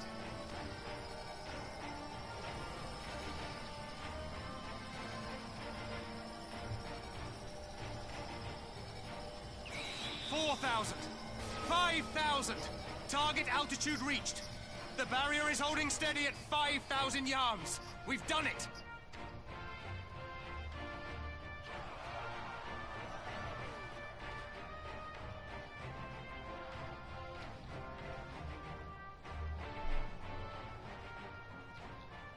Is that an Imperial airship? Of all the rotten timing. But this is a gift, Mistress Alize. They can test our new wall for us.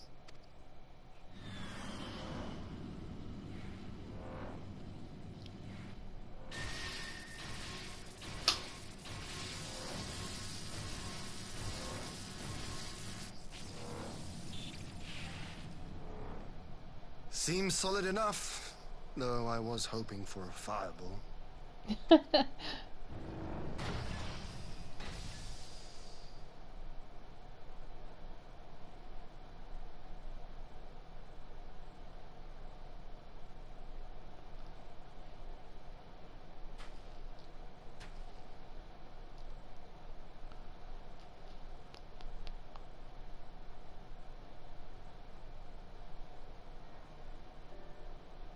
By the gods, it's Alphino.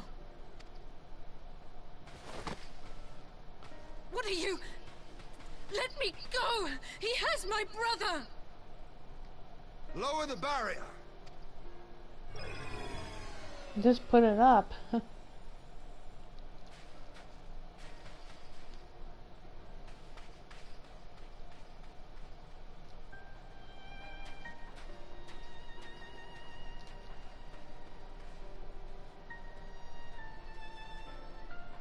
Be at ease, girl. The lad is not dead, merely locked in slumber. No, not him too.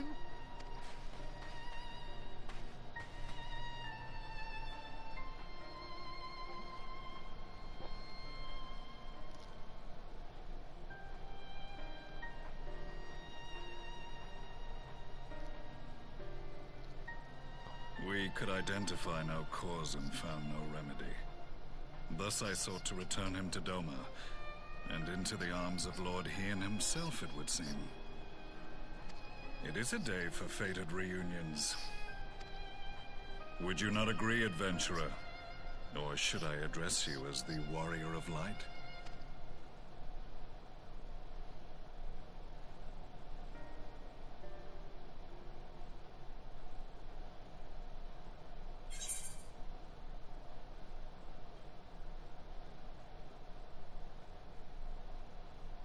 I,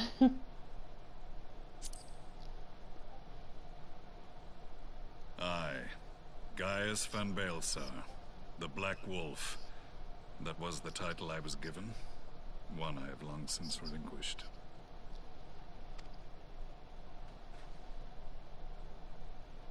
Stand down. The legatus of the 14th Imperial Legion died in Castrum Meridianum. I am no more than Gaius Baelsar, a man without rank or allegiance. Impossible! There's no way you could have survived! Do you remember how it unfolded? How I was deceived by La Habrea? How I was convinced that reviving the Ultima weapon would allow me to bring peace to Eorzea? He's the same Ascian guy. used me, as he used so many others, all to further the restoration of his wretched god. Yet even with the might of Alec at my command, you bested me. And as the Praetorium went up in flames, I was content to burn along with it. For a moment at least. A moment of folly. To surrender my life thus would have been to betray all who died for my cause. It was for them that I dragged myself free of the rubble, and swore vengeance on the Ascians.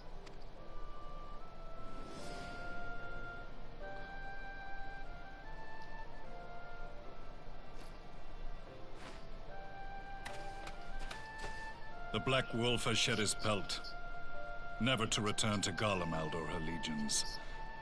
I live now only to exact revenge.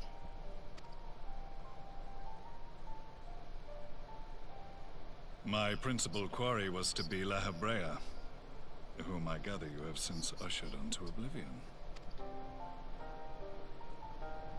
But so many more remain. Long as their kind lurked in the shadows, laboring to sow chaos throughout our world, I would see each and every one dragged into the light and put to the sword. Are the Scions not of like mind? In this single respect, perhaps. Then I shall continue the partnership the boy began, and share what intelligence I have acquired. Among the Ascians, the Black-Masked Ilk are subordinate to those who wear red. This you already know. Yet among the Red there exists a hierarchy. Those set adrift with the shards clearly stand below those still joined to the source.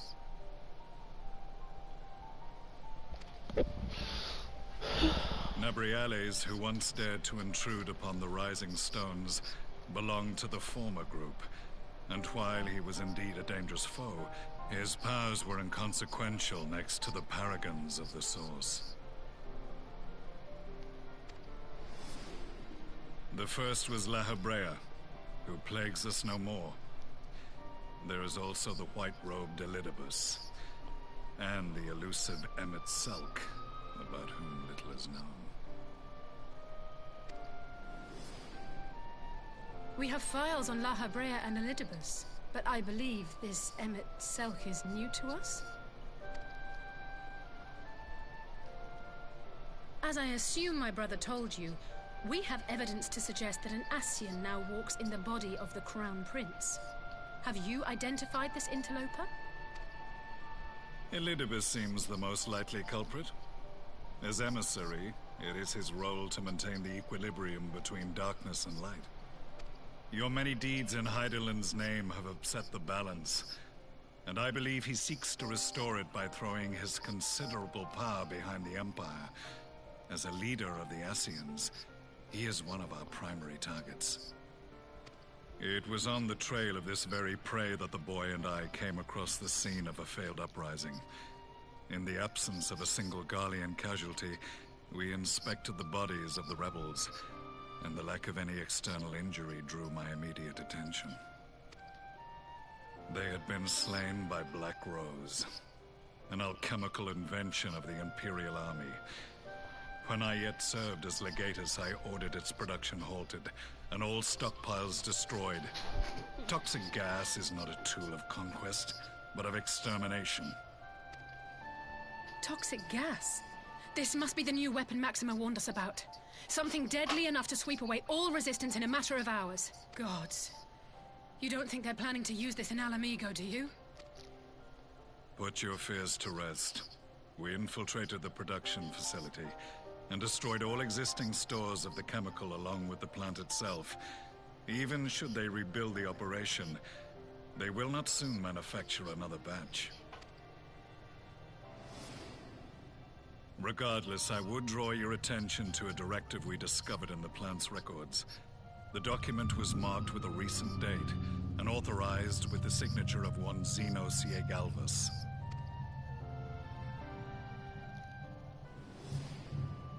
A dead man signing the death warrant for thousands. 'Tis bad comedy.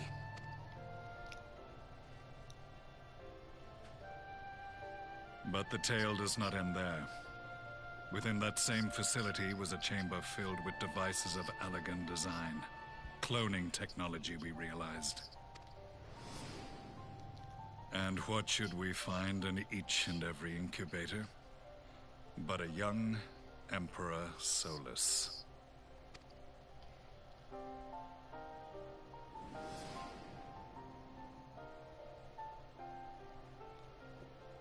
All of which prompts the question, were the Ascians responsible for these abominations, or was it the will of the Emperor? I must know which hand guides the Empire.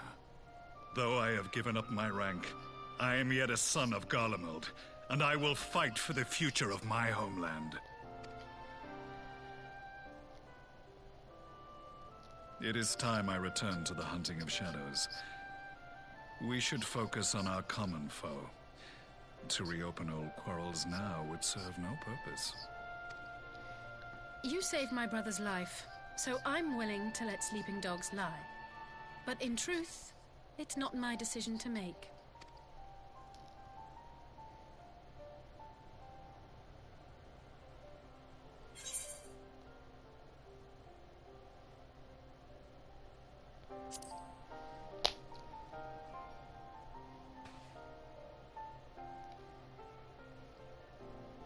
There was a time when I scorned those who placed their faith in false gods, even as I, in my blinkered conviction, place mine in Ascian promises.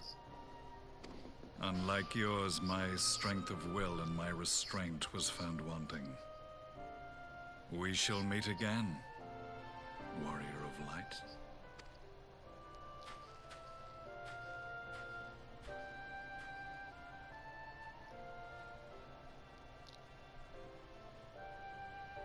So that was the infamous Black Wolf. An unexpected ally, to say the least.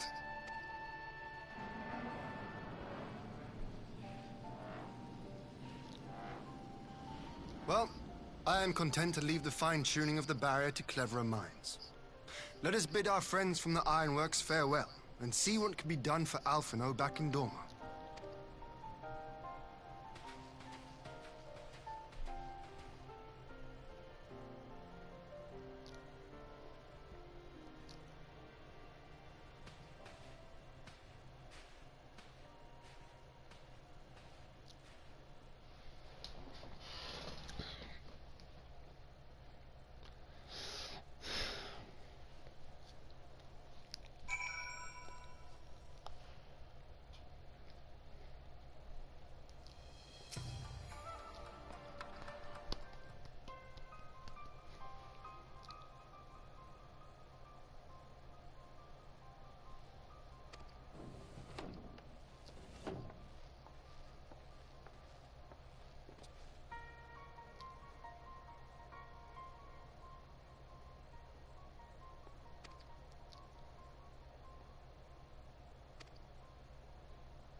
Meanwhile, at the Black Rose chemical plant.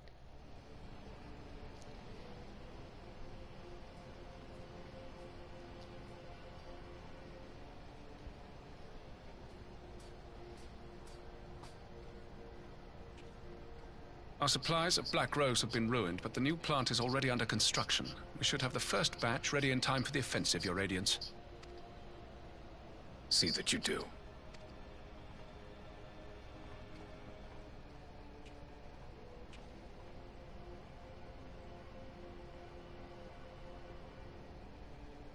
Ah, yes, the infamous Black Rose. If I recall correctly, Gaius did not much care for the invention.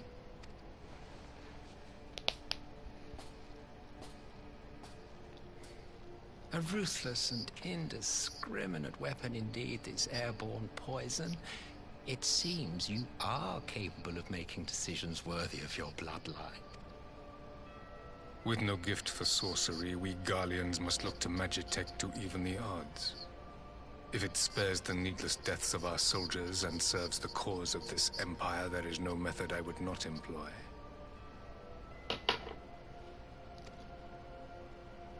How very noble of you. Truly, though, I must commend you for embracing your role as Emperor. You play the part of the determined ruler well. Sometimes even I catch myself believing.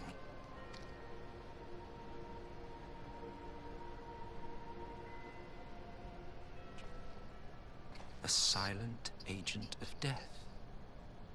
Now that I think on it, Black Rose may well possess the perfect aspect. Slowly but surely, the deluge of light has worked upon the ether here in the source, and the gas should be most susceptible to its influence. Well, I shall leave you to your own devices. Go forth and bloody the land with your grand and glorious war.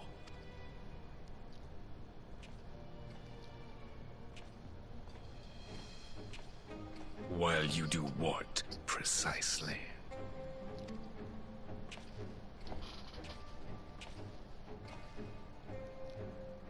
Need you ask? I will be doing what all Ascians do. I am well aware that your kind exists only to usher in the next calamity. But you seem oblivious to the harm your singular agenda causes to the Empire. You cannot have forgotten the events which followed your mortal demise.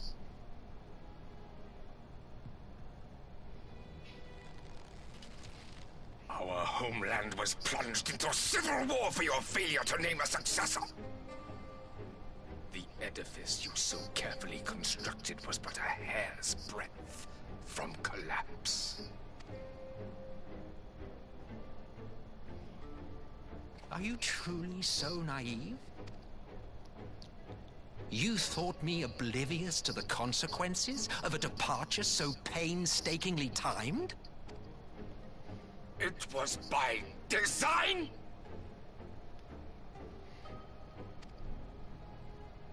Well, of course it was. Though I will admit the resulting panic exceeded even my wildest expectations. But how can you be surprised? Throwing the world into disarray was the very purpose for which this nation was, as you say, so carefully constructed.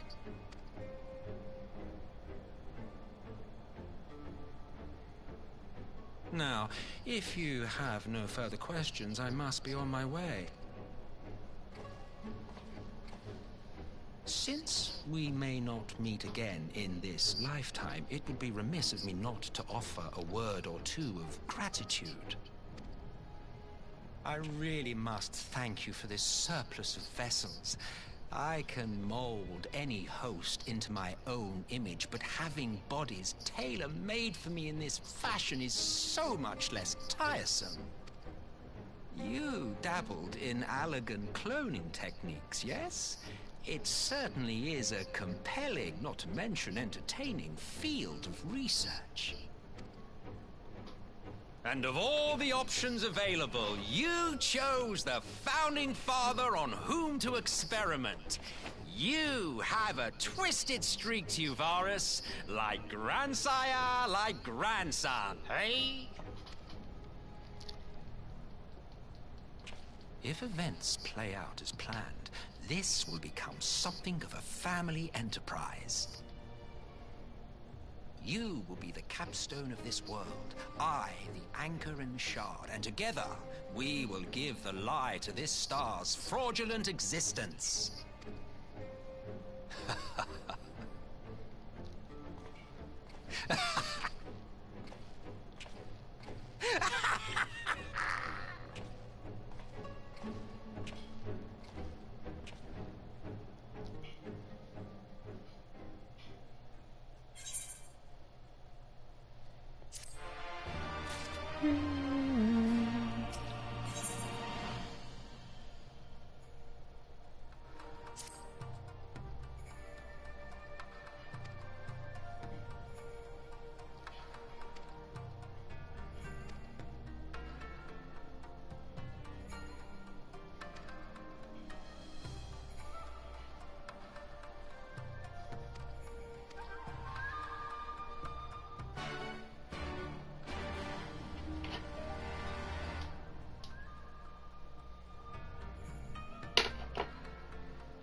The 998 I just got, I just spent it on that teleport.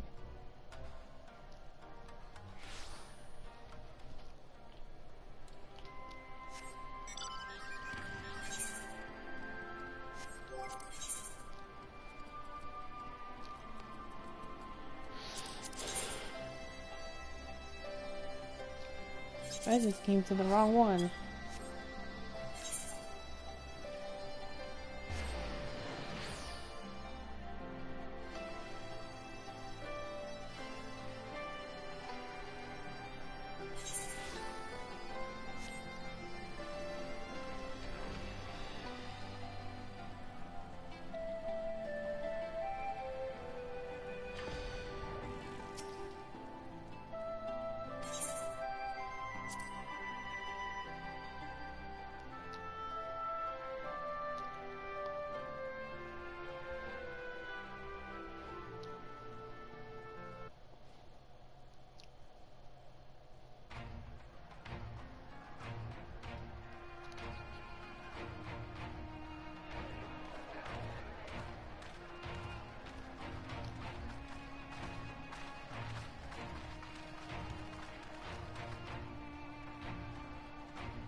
Welcome back, you two. Greetings, Lord Hien. Glad you could join us. Glad to be here. I would have come sooner, where our own defense is not in question, but I am pleased to report that our soldiers are assembling for deployment to Alamigo as we speak. We're grateful for your support. Thanks to the efforts of our allies, it won't be long before we've established defensive positions on this front as well.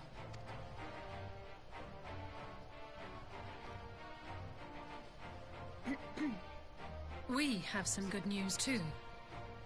Alphino has come back to us. As for the bad news...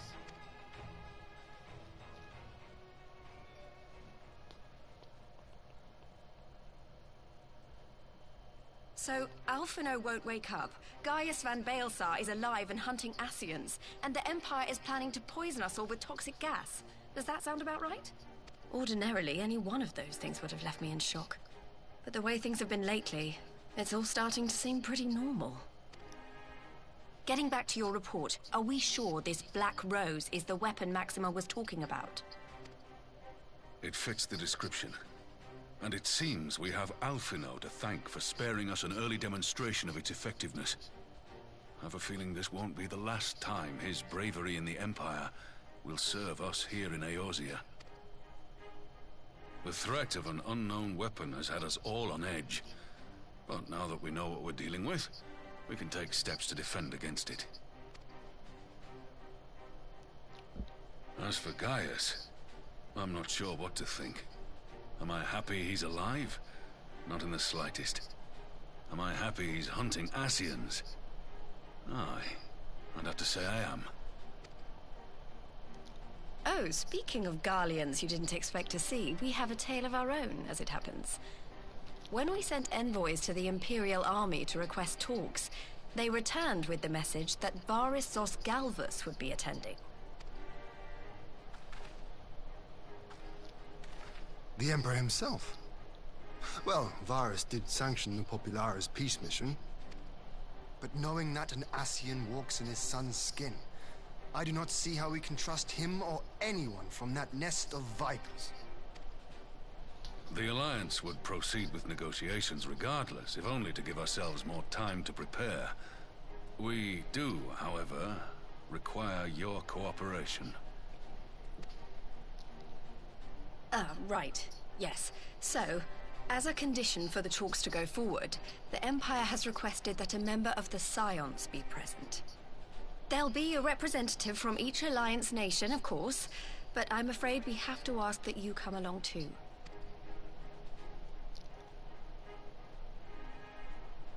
God, Lise, you know how much I hate politics. But then, what choice do I have? Alphino and the others aren't going to do it. Very well. I shall attend as the Scion's representative.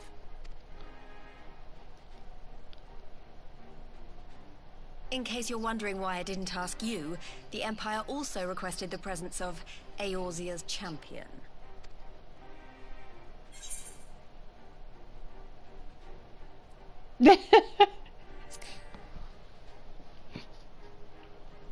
Oh, you're not, are you? Come on, if Alisaie can put on a brave face, then so can you. Now, we don't know what Varys means to bring to the table, or why he wants you there, but having you close at hand should make all the difference. The meeting will take place on the border. Anticipating an early assault, we mean to position the bulk of our forces nearby.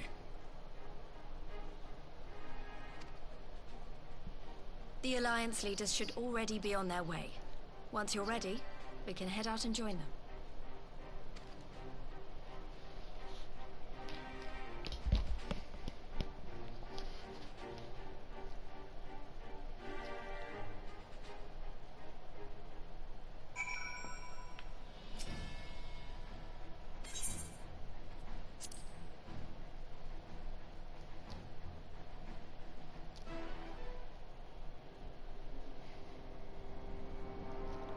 The tent. Excuse me.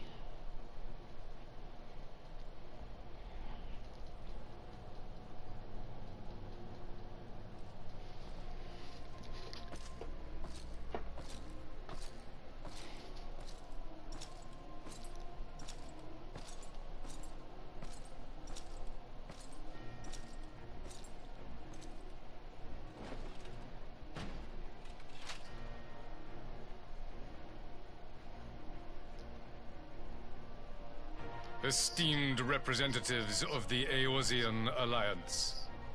On behalf of the Garlean Empire, I thank you for inviting me here today. As this parley was convened at your request, I invite you to speak first. Very well, Your Radiance. I, Nanimo Ulnamo, 17th in the line of Ul, should be pleased to oblige you.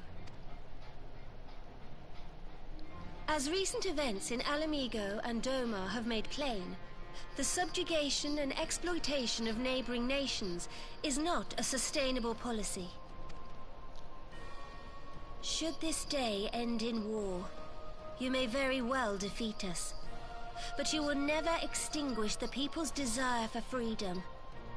Though it may not be in our lifetime, there will be another revolution, another war, and the cycle will continue. Doma has entered into a concord with the nations of Eorzea, a partnership wherein we recognize one another as equals. Garlemald could be afforded similar treatment. You need only set aside your ambitions and join us in paving a path towards peace.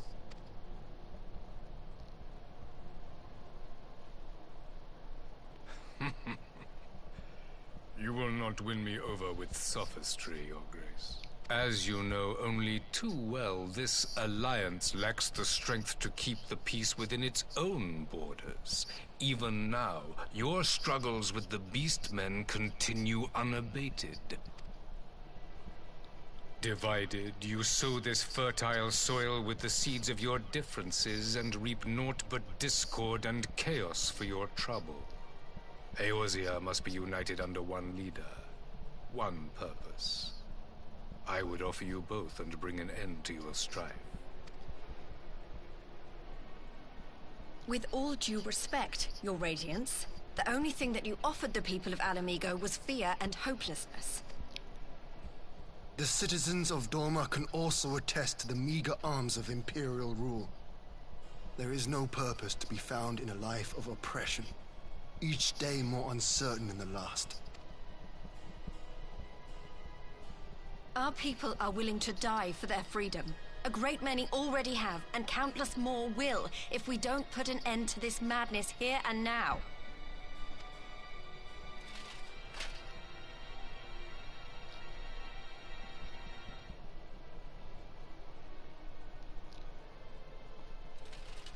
We brought order and stability to your lives. This madness and bloodshed is of your own making. You broke the peace, not Garlemald. Peace. Order. You kill our peoples, despoil our lands, take everything that is ours. I'll be back. What? You expect us to lick the boot that grinds our faces into the dirt?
Alright, I'm back.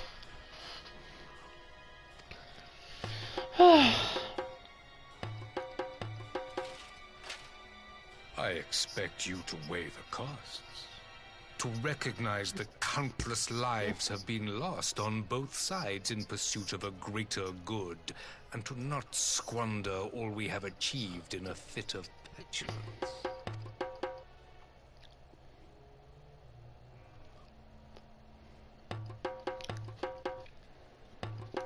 Your Radiance. I fear I can personally attest to the dangers of pursuing one's vision with such righteous fervor. For 1,000 years, the Holy See of Ishgard waged war with dragons. 1,000 years of sacrifice, of sorrow and hate, in which we bathed in the blood of friend and foe alike. Had it gone on any longer, we may well have drowned. Yet we have chosen to raise ourselves out of this bloody spiral, and have since made peace with our former enemy. So I understand. No doubt the dragons were more receptive to your overtures in the wake of their leader's demise.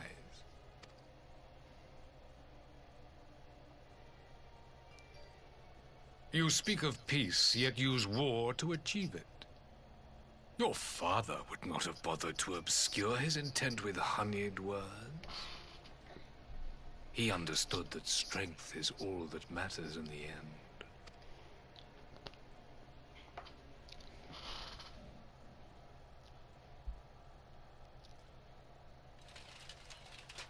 Without his clarity of vision, I can but wonder what will become of Ishgard and her people.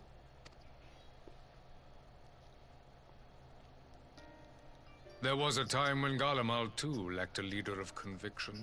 Weak and unable to wield magic, we were at the mercy of the strong, from whom we sought refuge in the bitter cold of the north. Were it not for the discovery of ceruleum and the subsequent development of magitech, we might never have gained the power to take back that which was rightfully ours.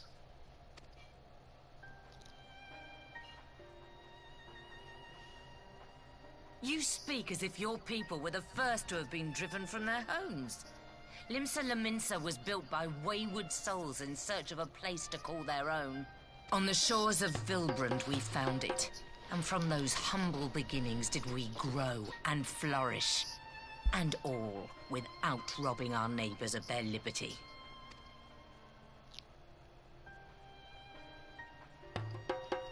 So saith the pirate. Am I to believe that you simply asked the kobolds to yield up their lands and that they were happy to oblige you? That you did not drive them out like rats in the hold of one of the many ships seized by your privateers?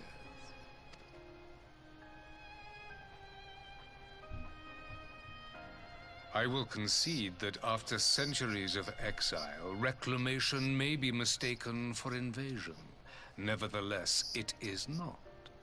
And those who till stolen soil have no right to object when cast out in turn.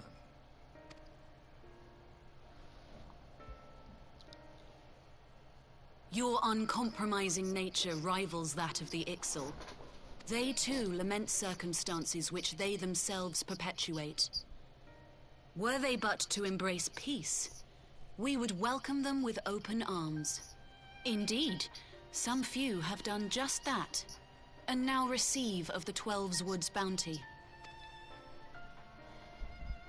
Would that your people might learn from their example.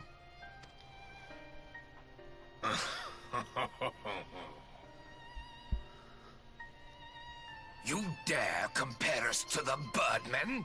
You who thought to invoke the 12 and threaten all of creation?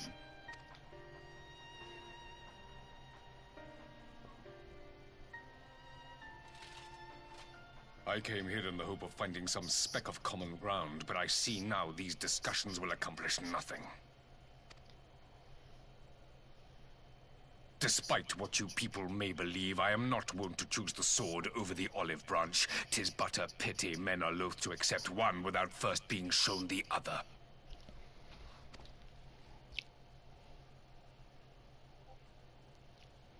Wait! I beg you. This meeting was supposed to be a chance to find a way forward together, not to bemoan the missteps which brought us here. Please. If you truly consider violence a last resort, there must be a way we can come to an agreement.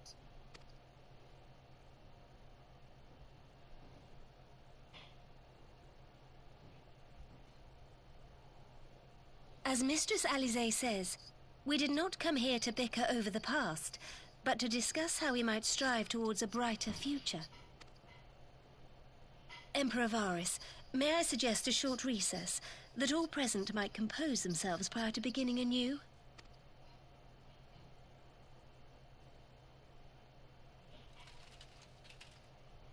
Very well. I pray this intermission will suffice to move these talks in a more constructive direction.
Whoops.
Now then, who would have the floor? Before we resume, I wish to offer you an apology. After you graciously accepted our invitation to discuss an armistice, we have done naught but rebuke you at every opportunity. I believe I speak for all of us when I say we are deeply sorry for our discourtesy.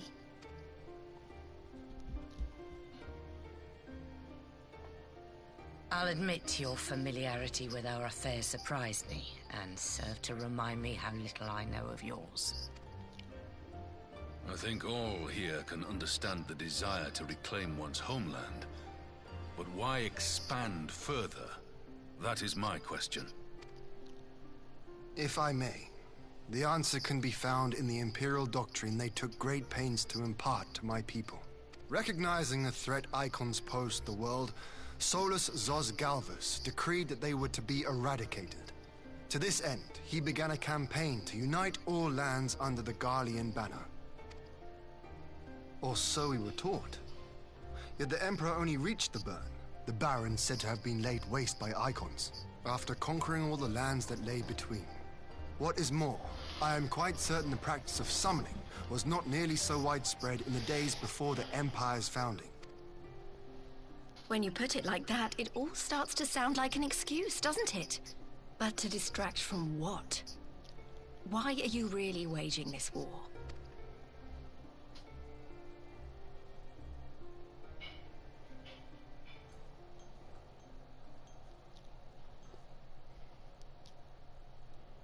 Finally. You ask the right question. I can but hope you heed mine answer and at last accept the righteousness of our cause. My goal is this: to return the world to the way it once was, the way it was always meant to be. In doing so, mankind will be made whole once more.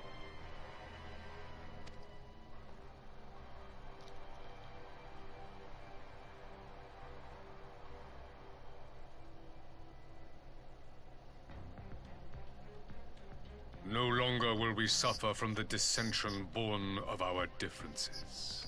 There will be but one race, a perfect race, as we were when time began. What in Rorga's name are you talking about? I am talking about the origins of this star, of the source and its 13 reflections. At the instant of the great sundering, 'twas not only the world that was shattered, but mankind itself. Thus were we divided into myriad races, each with its own unique imperfections. That is why man looks upon his neighbor and feels fear and hatred, why he wages war, why he kills his brother. You all in your own way have proven as much today.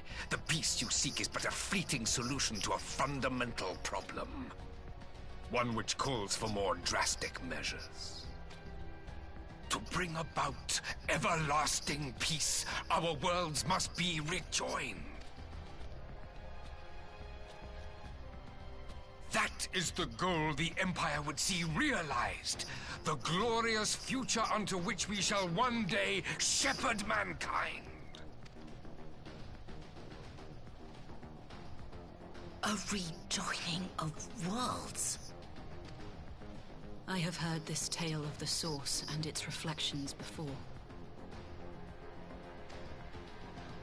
Are these not the self-same desires as the Ascians? Emperor Varys, do not trust in their words. They will lead you to your doom. My father thought to use them, but in the end he succumbed to their temptations. He embraced summoning like so many other pawns before him. Do not tell us you mean to do the same.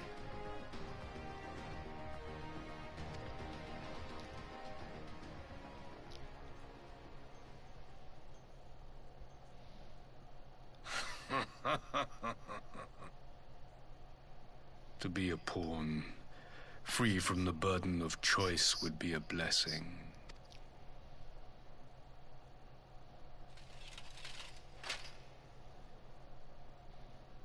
But I forswore that privilege the day I learned that the Garlean Empire was built by the hand of an Ascian. What?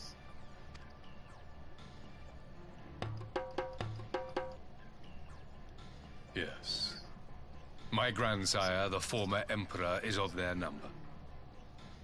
And who better to build an empire capable of bringing about the calamitous change we desire? Would you condemn me for this alliance? For bowing to the will of these shadowy masters, when the prize is true and lasting peace?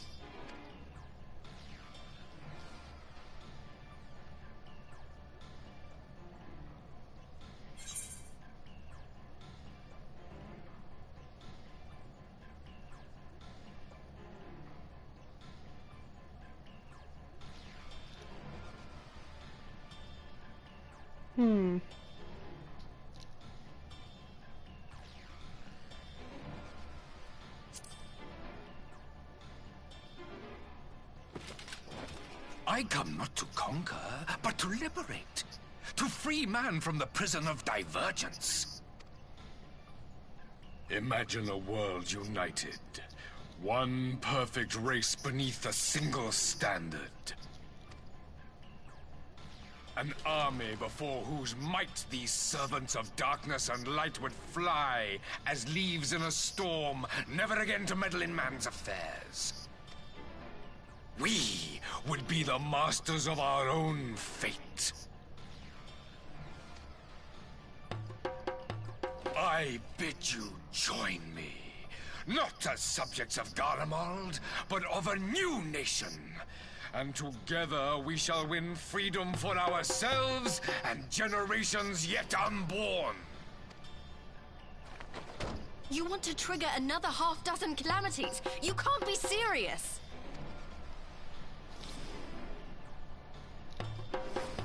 Have you forgotten how many died? There will be no one left. Do you truly imagine we would aid you in your bloodletting? It is unthinkable, unconscionable.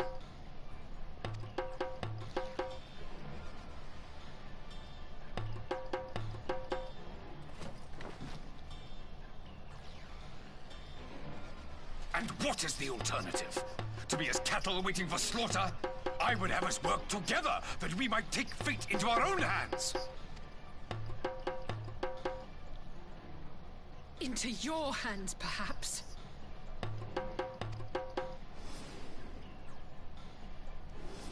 But what of the other worlds, your radiance? With every calamity, you obliterate a star and every soul that dwells on it. To the Ascians, we are all but tiny, momentary specks within an indifferent universe. We cannot hope to oppose them until we have been made whole once more.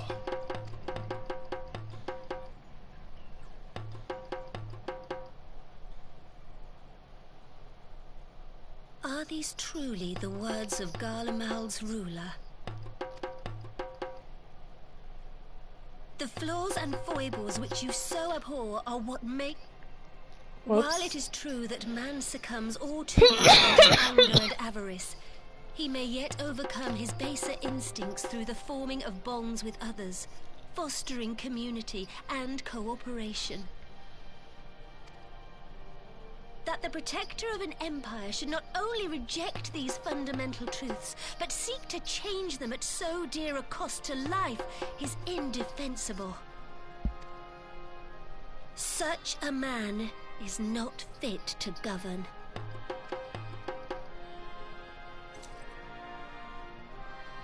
And you, warrior of light, would you refuse me as well?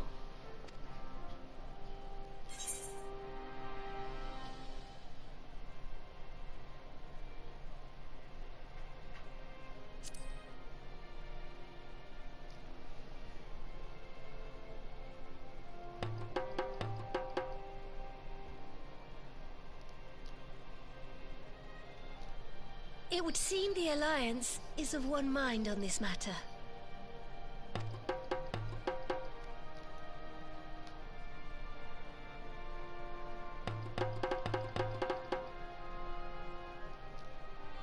You Eorzeans never cease to disappoint me. Though I suppose I have only myself to blame for expecting more from savages. This discussion is at an end.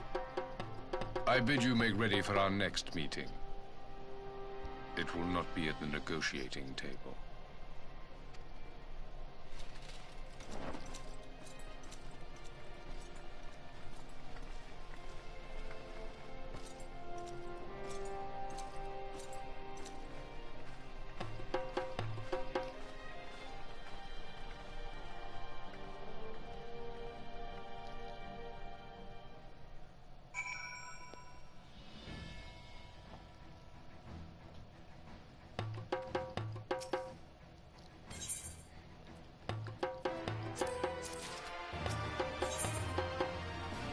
Face of war.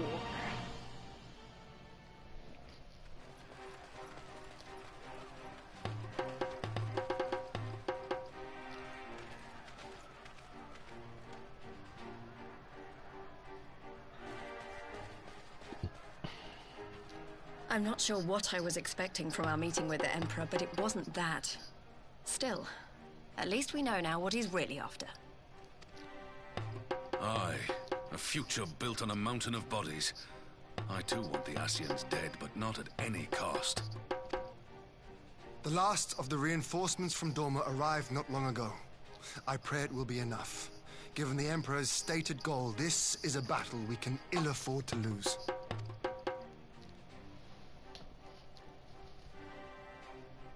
If the Garleans come in force, we may not have much say in the matter, even with our combined strength.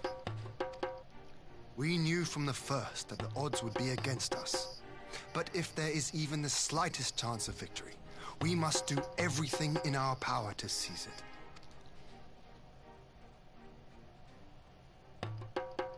We must seize it, full stop.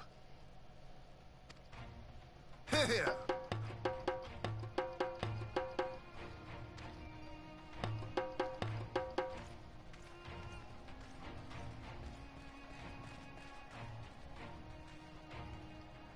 The two of you are to join an irregular unit and support the main host. I won't bother asking if you're minded to fight.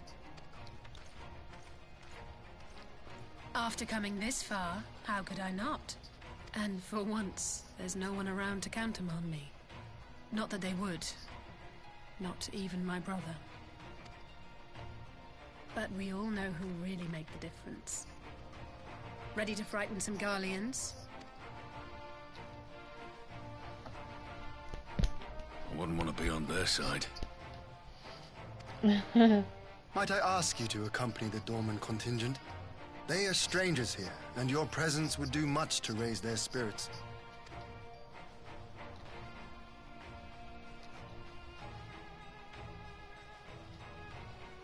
We would be honored. When our people stride out with you in their midst, I dare say the Eorzeans will feel an ill... High spirits have a way of spreading. What I wouldn't give to join you. But my duties as field commander will not allow it. I'll leave the front lines in your capable hands.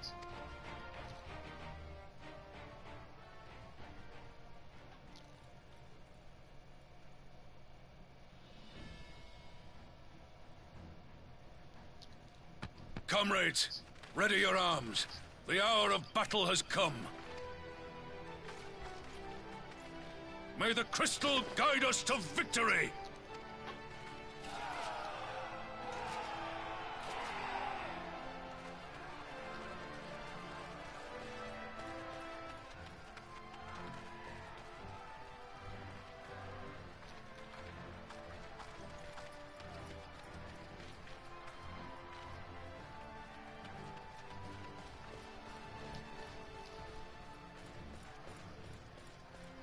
Since the others couldn't be here, we'll have to fight twice as hard. If Alphinaud wakes to find the Imperials have won, I shall never hear the end of it. It's strange. I thought I would be terrified when the fighting started.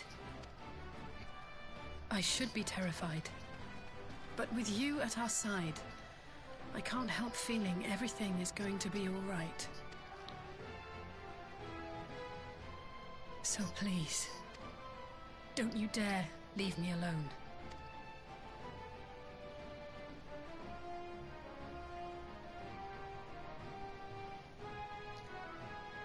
No matter what happens, we have to survive together.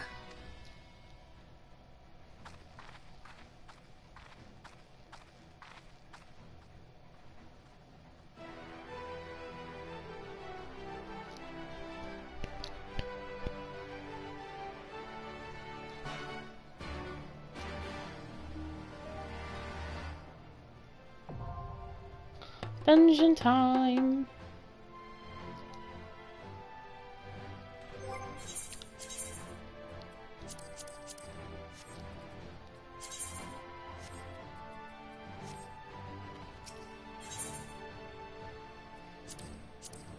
The last dungeon of Stormblood.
Leave this to me.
Dang, we're already at the first boss.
This way.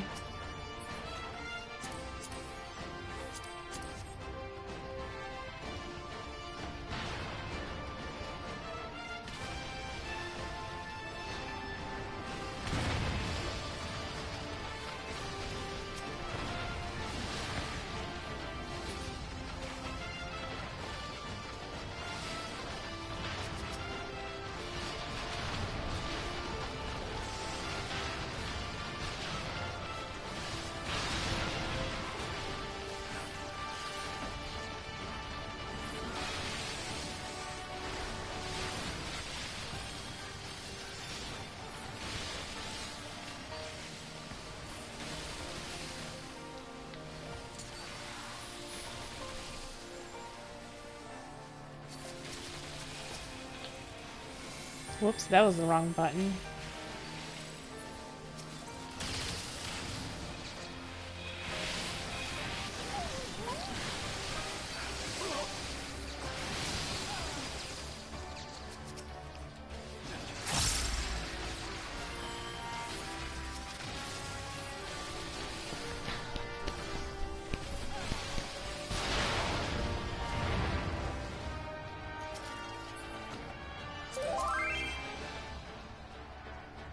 Wait, too fun for what?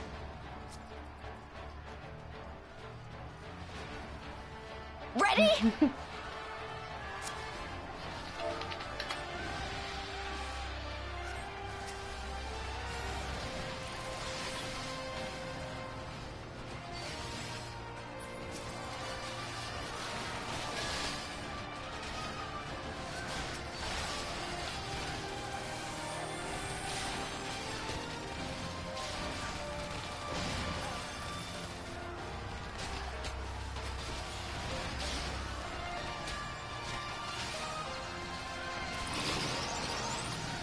Oh shoot.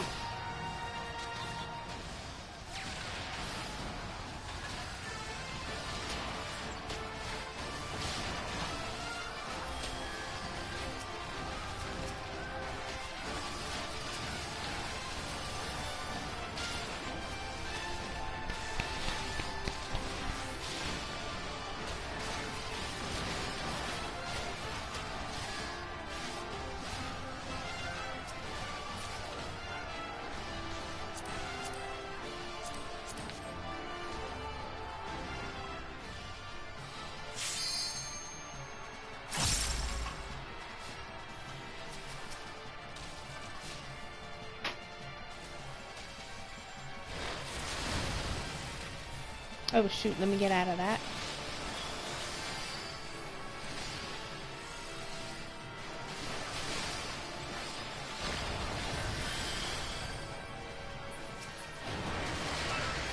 I already know what's going through the middle.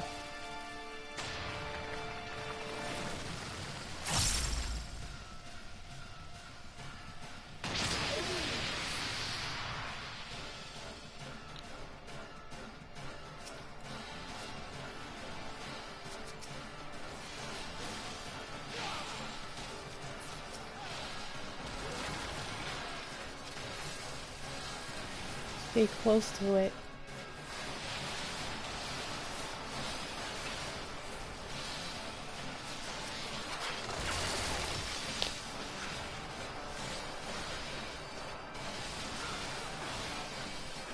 Ooh, you're almost in it.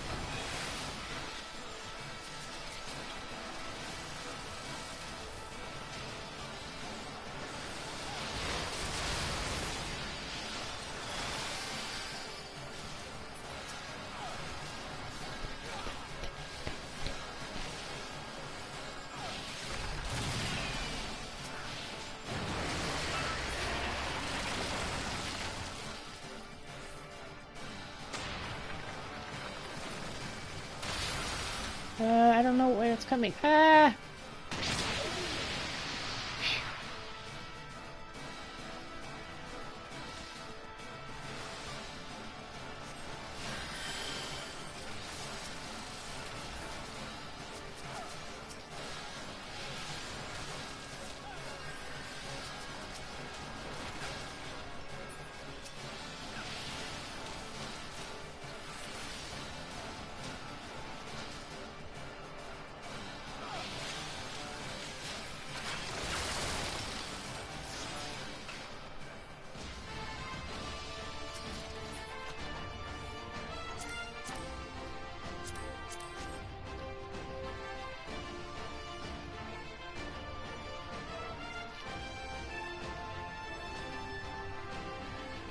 You underestimate me!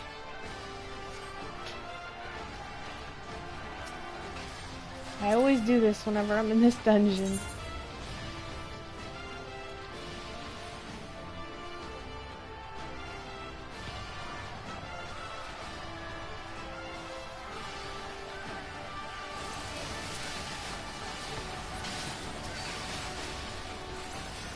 Out of my way!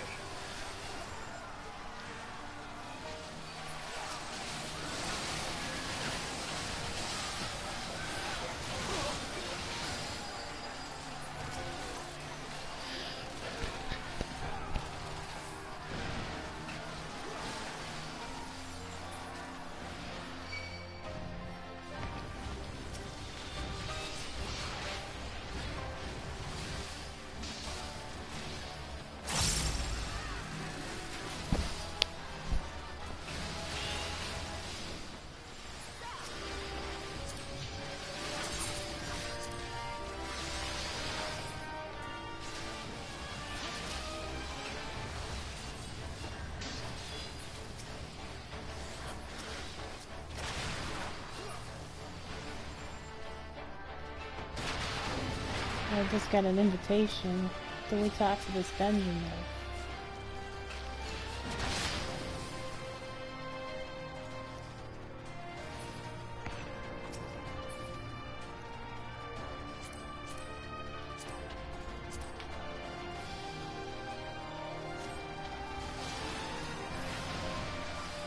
As one!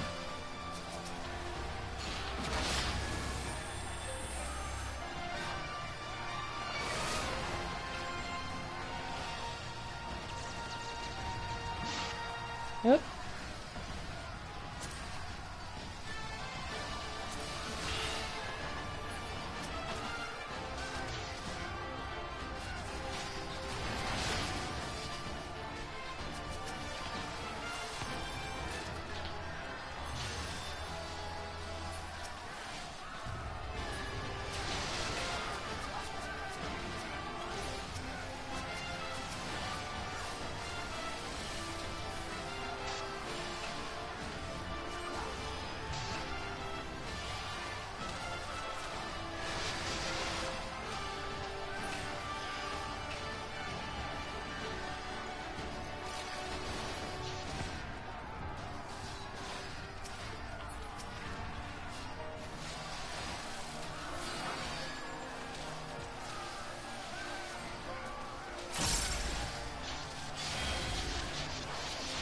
That's why you should be in the shield.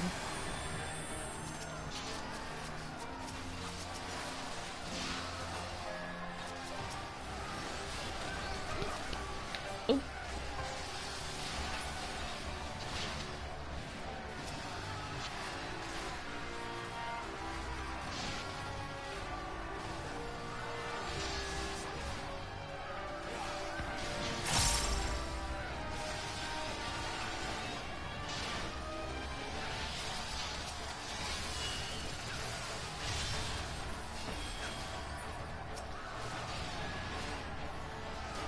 Let us be about it!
We forgot to mention the bombs.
Okay, I'm safe.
Oh shoot.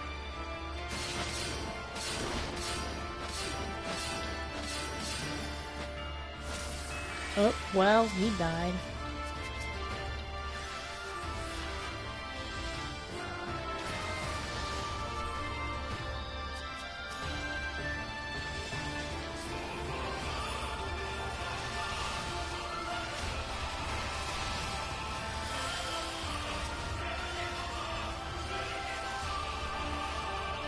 This is where we should be LBing, but nobody's LBing.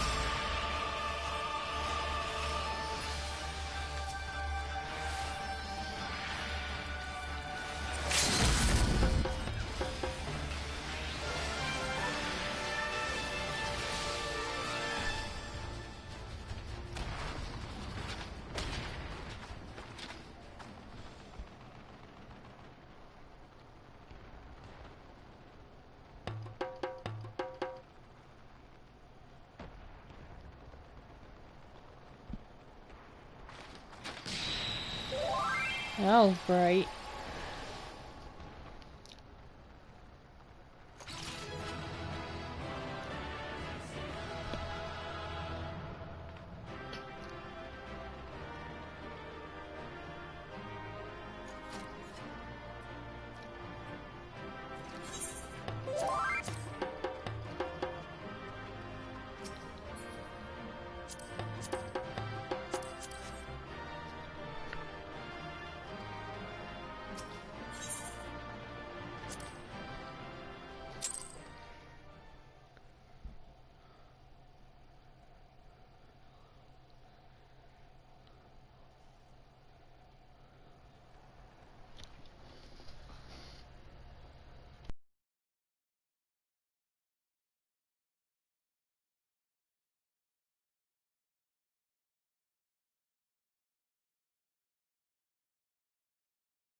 Indeed. I had hoped we might do more to help, but there seems to be no one left to fight. A tactical withdrawal, perhaps? We should give chase. Finish them off once. Imagine the other surprise when they wake to find the war already won. Uh-oh. The light will expunge all life. Only you can forestall the calamity. Throw wide the gates. No! No! No! Not like...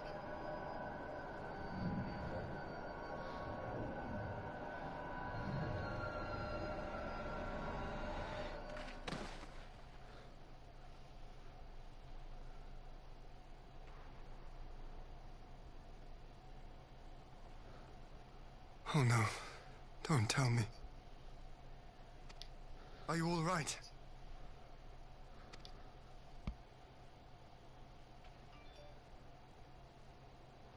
Quickly! We must get her back to the encampment.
Rising stones.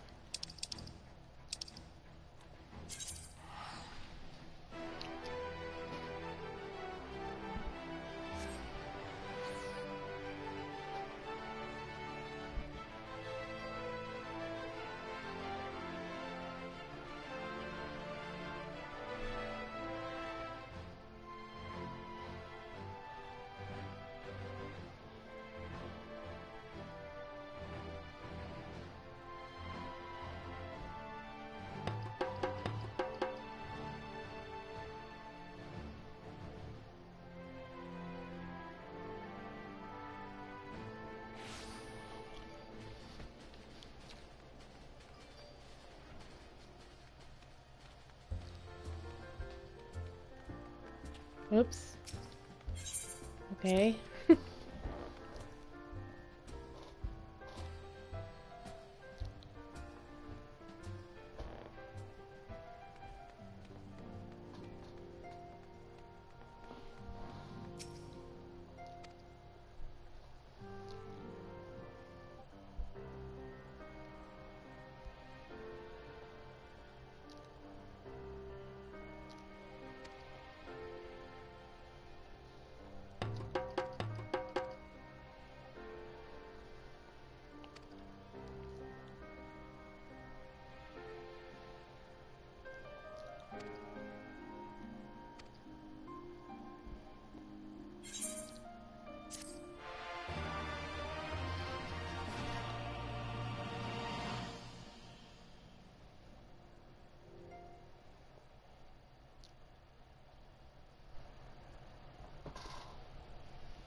Oh.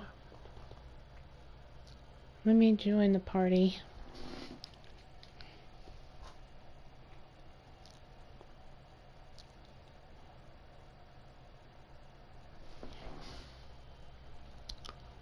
Hello?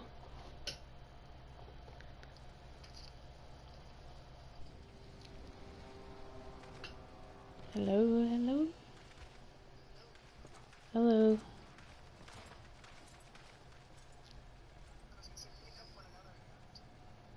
Yeah, I'll be done streaming shortly. I'm just trying to get the Shadowbringers again. And I'm getting close.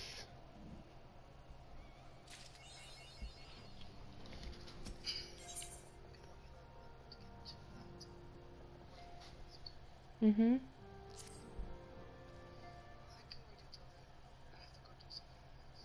Okay. Alright.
I hear static.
Whoa.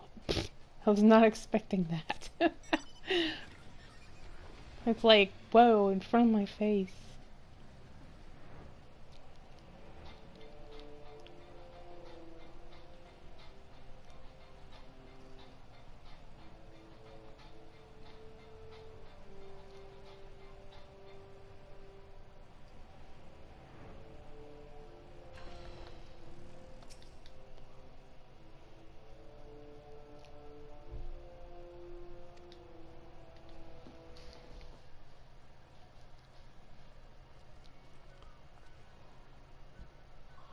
Oh, Sid.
Well, the next patch, the short patch. This is like the shortest patch, I think.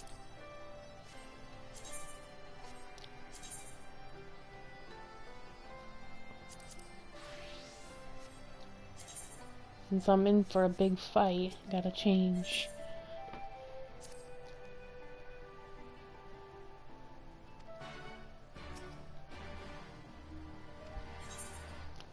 Yes, I am ready. Let's go.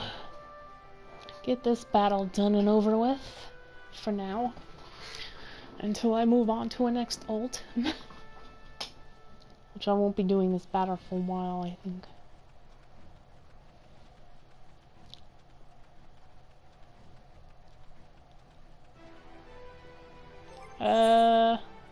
Yes, I'm healed, okay. And I know I'm geared up. I always usually end up buying gear, because you have to be geared up for this, believe me.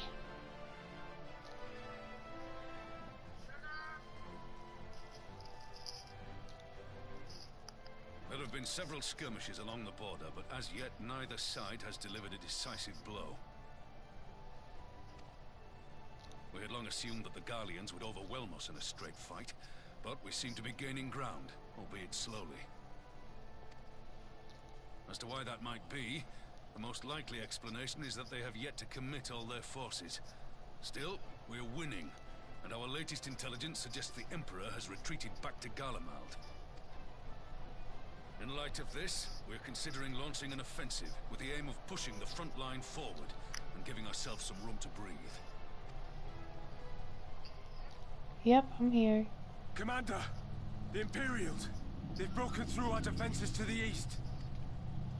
What? Our scouts say their forces are being led by Lord Xenos. Lord Heian and Commander Hext have taken their troops to provide support, nice. But we don't know how long they can hold out. So, they've been biding their time, waiting for his arrival, have they? Very well. Send word to our allies, requesting reinforcements for the front line.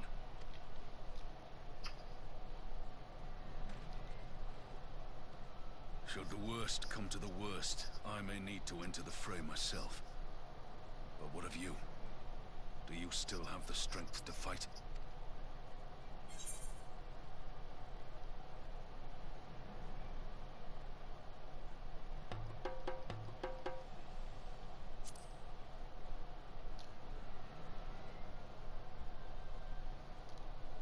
Much obliged. Given the choice, I'd take you over 100 soldiers.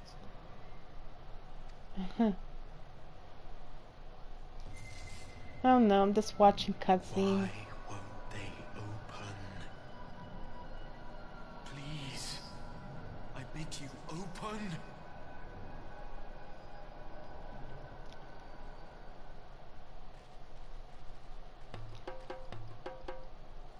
What's wrong? Is it the voice again? Are you sure you're in a fit state to do this?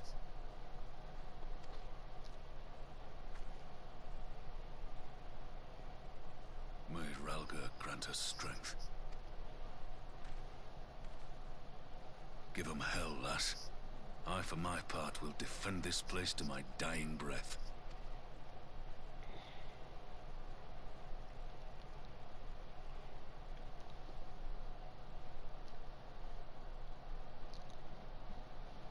Meanwhile, at the border of Elmigo.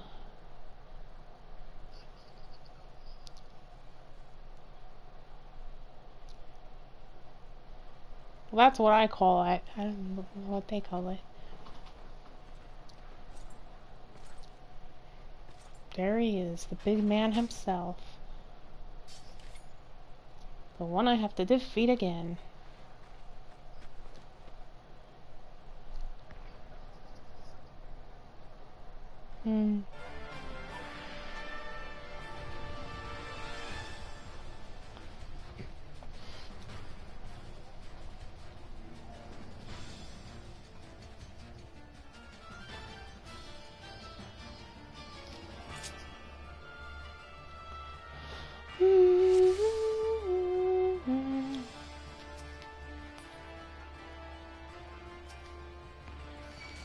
Gotta wait for the Ready?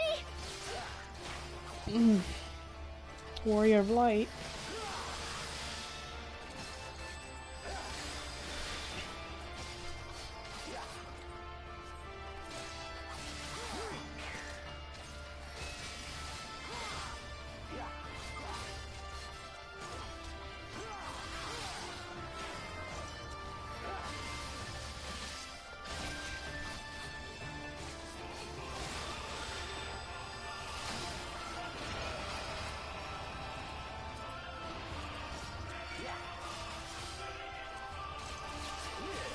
This one's for you, Ada. Too bad the samurai doesn't really have buffs for like the party. I was thought I'd probably be playing samurai more.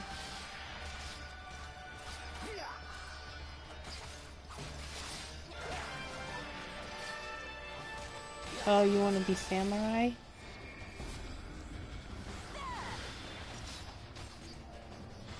Hmm.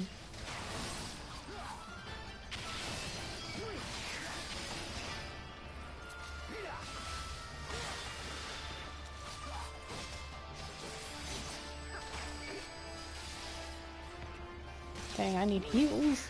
Here we go.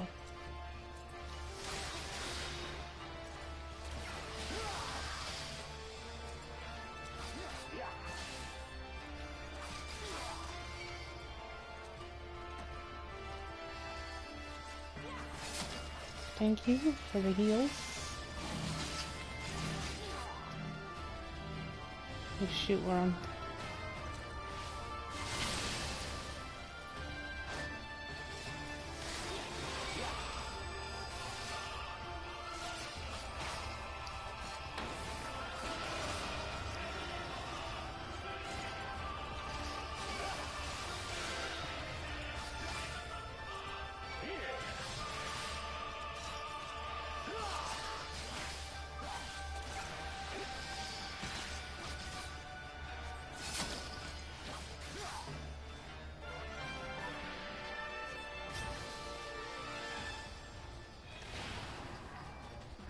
Oh, no, you don't.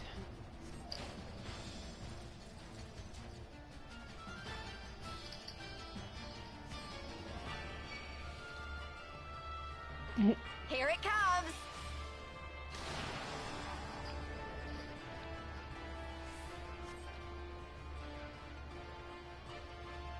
The weave of a shinobi's power.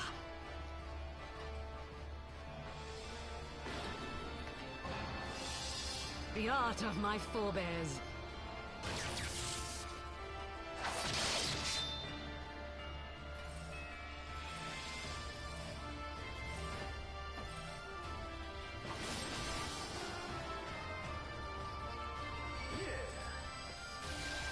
Almost. Come on.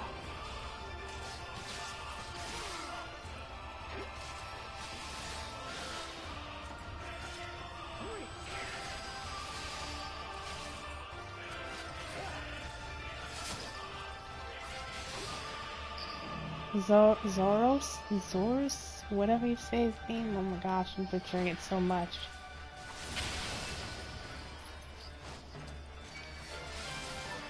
No, Zeros? Oh my god.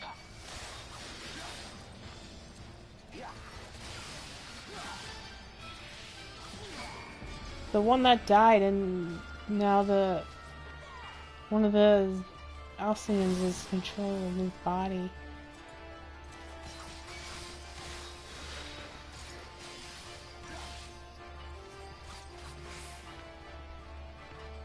That's good.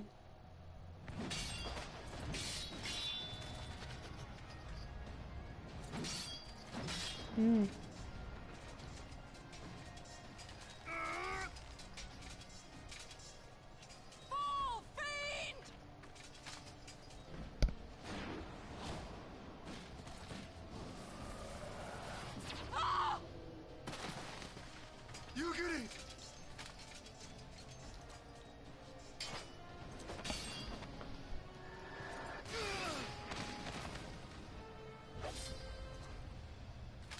Damn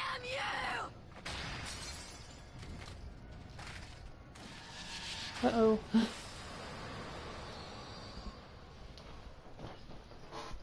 He broke part of his mask.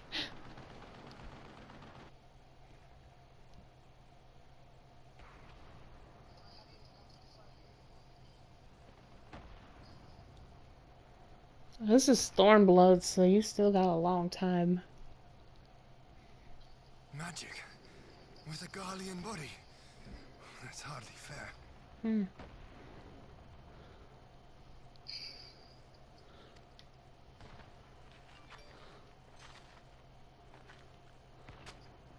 Still, he must be stopped, no matter the cost.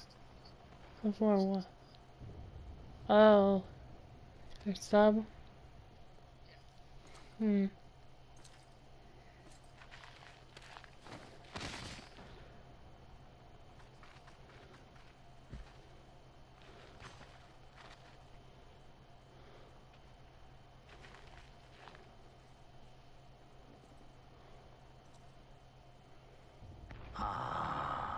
Bringer of light. It has been too long.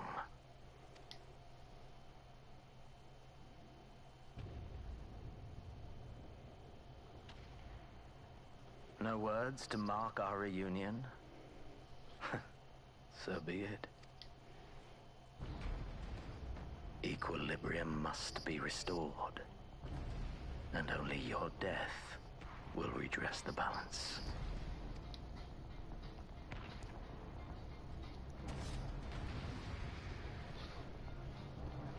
Let's go. Let's do this.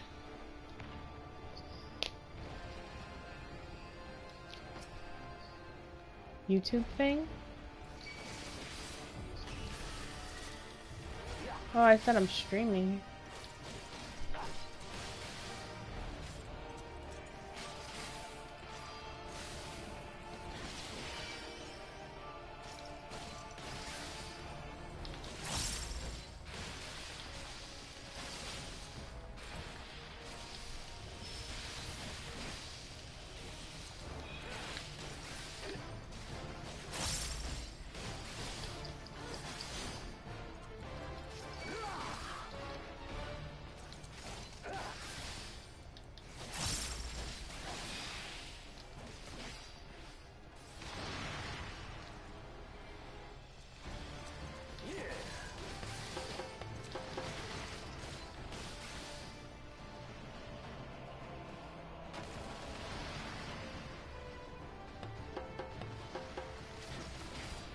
Xenos. I think that's how you say his name, Xenos. You probably haven't seen him yet because we're still in Realm Reborn.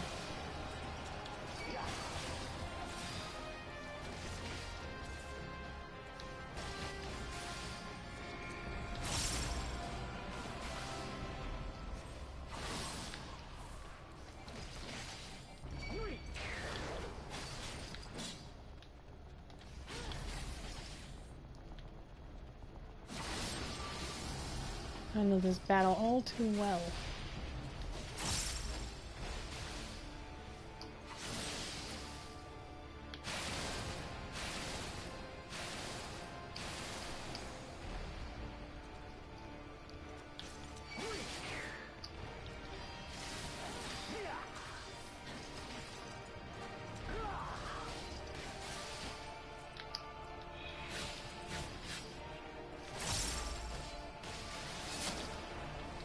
Oops, swords.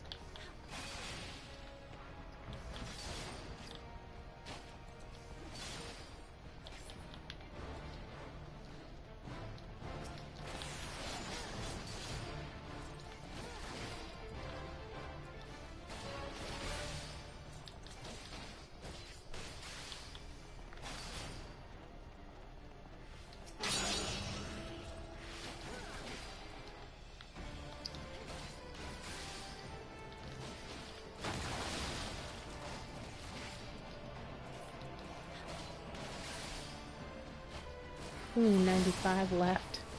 Ooh.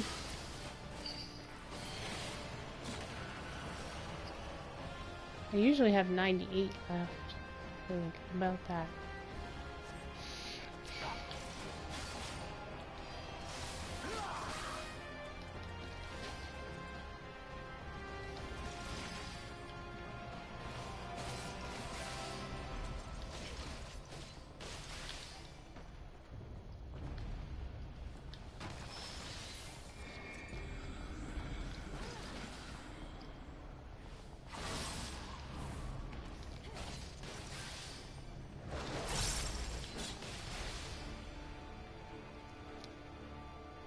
Oh shoot.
Oh yeah, who's weak? You're the one that's losing.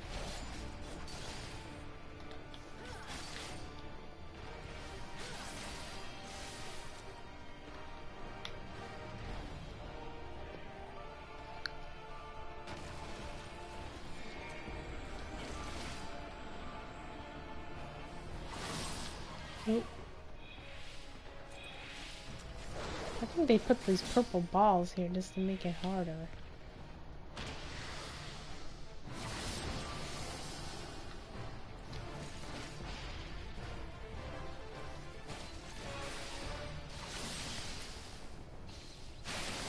Oh shoot, I couldn't move. Am I paralyzed? Yes, I am. That's why.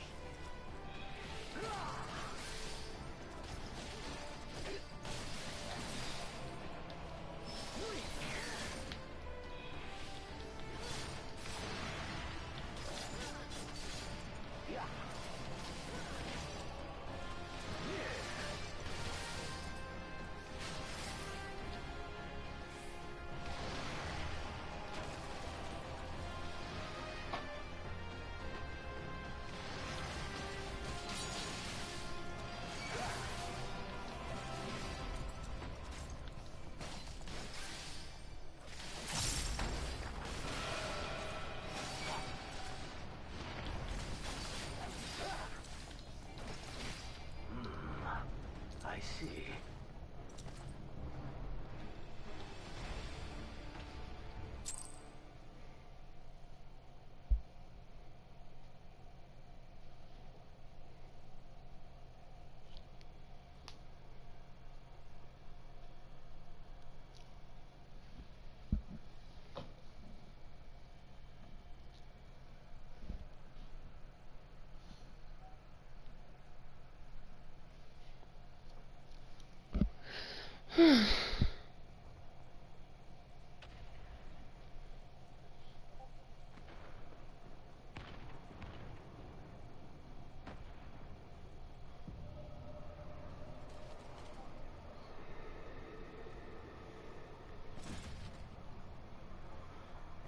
It's like this dude can't die.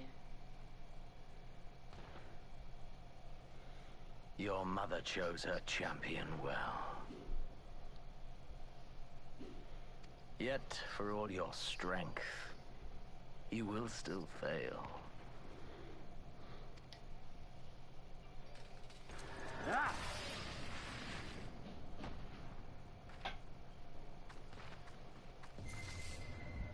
Please, I beseech you.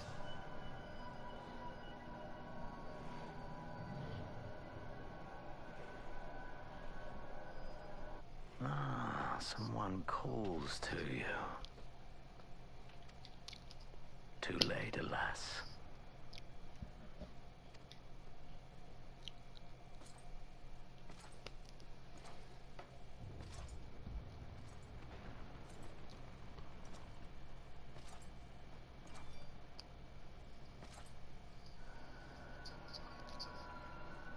I'm just watching a cutscene. Uh-huh.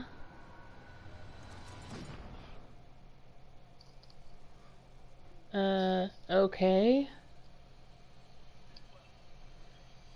The last part I said was cutting my character down, then black screen, and now I'm somewhere else.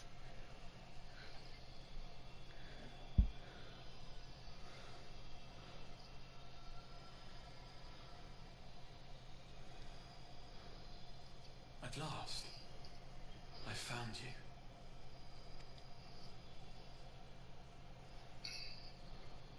Oh, it's that dude.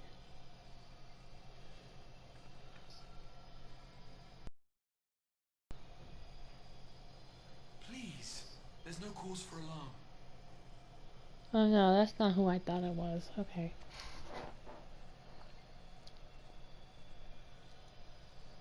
Though, I confess, this is not where I had intended to meet. But the place of our meeting is of no consequence, like the war you wage. Win or lose, the path you walk leads only to oblivion. The better path leads you here, to me. I have need of your strength.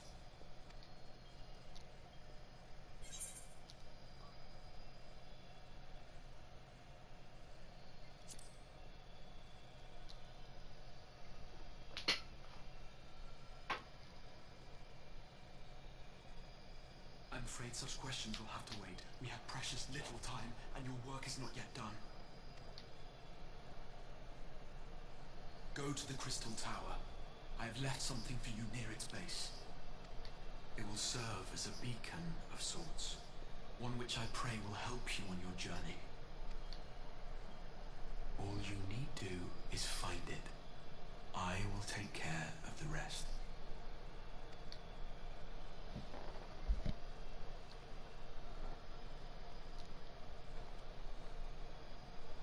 Soon, we will throw wide the gates. And the path to the first will be yours to walk at last.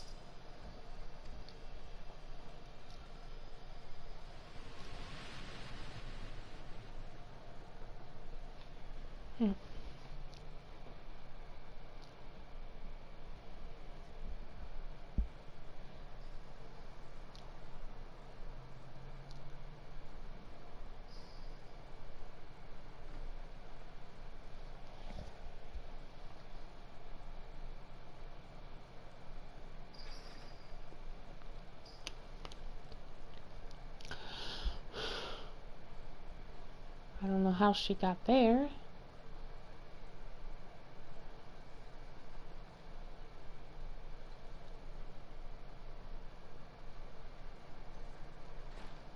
You're awake. Thank heavens.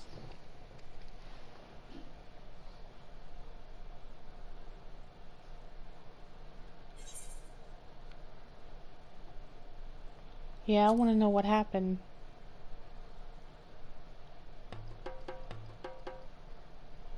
Do you recall the confrontation with Xenos? You were the first to come to the aid of Mistress Lys and the others on the front line. Yes, I know that. In the midst of your duel, it is said you faltered, and that the Crown Prince seized the opportunity to deliver a mortal blow. Yet before his blade could find its mark, he was distracted by the arrival of a second adversary who bore you away from the battlefield and into the hands of our chirurgeons.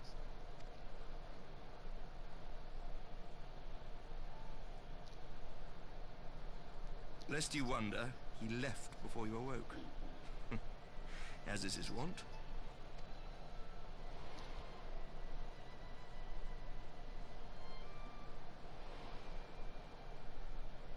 Estinian never was one for emotional farewells. So he saved my character's life? Though Xenos bested all before him, the battle clearly took its toll, for he retreated shortly after your rescue. Seeing this, the remaining Imperial forces decided discretion was the better part of valor and pulled back, allowing us to re-establish our position. We have since received word of renewed unrest in the provinces, doubtless inspired by the efforts of the Eorzean Alliance and our Far Eastern allies. Nor does the good news end there. We have also come into possession of intelligence suggesting unrest within the Imperial Court. This would certainly explain why both the Emperor and Lord Xenos appear to have abandoned the fight. A long-awaited ray of hope in these dark times.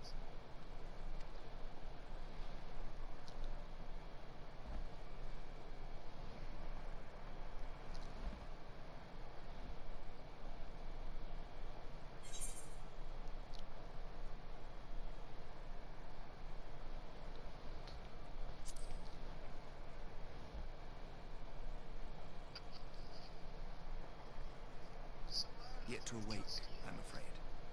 What But other please, what? concentrate on your own recovery for now. You mean oats? Do you mean oats? Or what do you mean?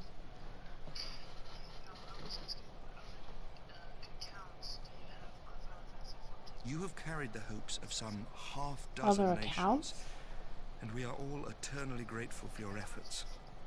But no one is without their limits, not even you. Let's see, I have 7 on Primal, 5 on Crystal, 1 on Light, I think 2 or 3 on Chaos. Yes. Leave this fight to us, my friend. You have earned your rest.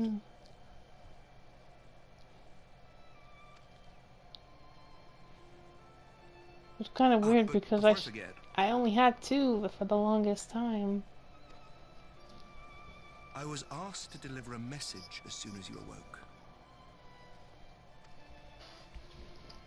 A reminder that you are not alone, though many of your allies have fallen. When you are well and rested, you are to return home, where friends will be waiting for you.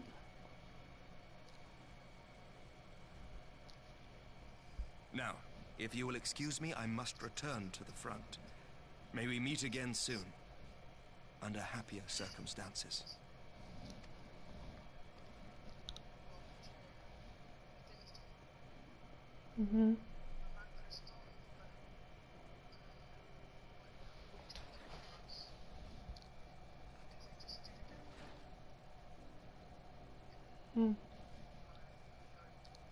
A new one.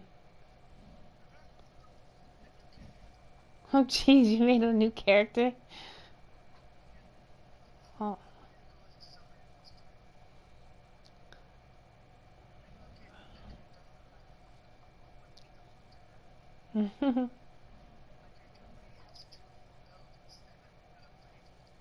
But you can't unlock Samurai unless you're level 50.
I thought I was a niche guard. Okay.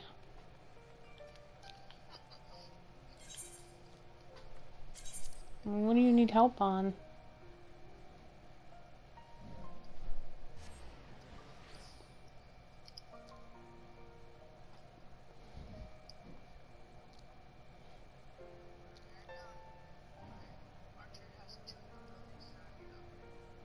Mm-hmm.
By the 12! I don't believe it!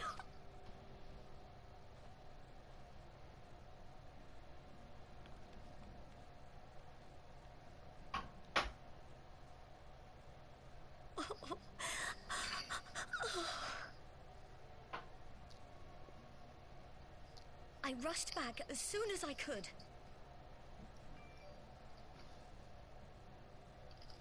I swear, my heart nearly stopped when I heard you'd collapse like the others. What in heaven's name is going on?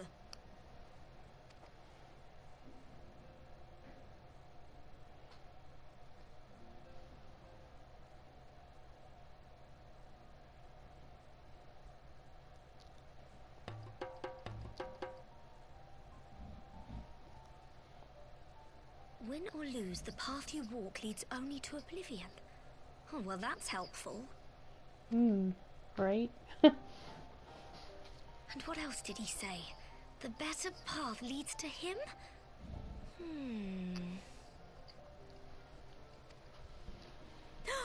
If his is the voice you've all been hearing, perhaps the others are with him. Sir Emmerich said the fighting had reached a stalemate, didn't he?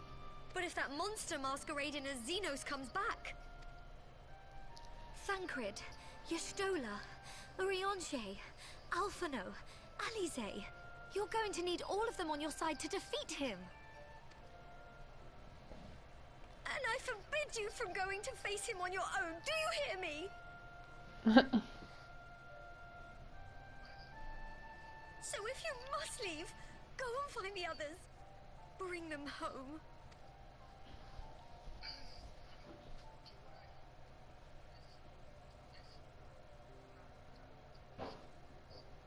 Now I'm gonna cut some.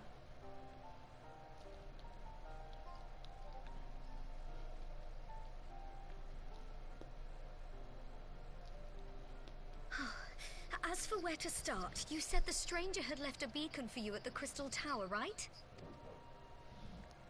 But how are you to find it, now that the tower has been sealed shut?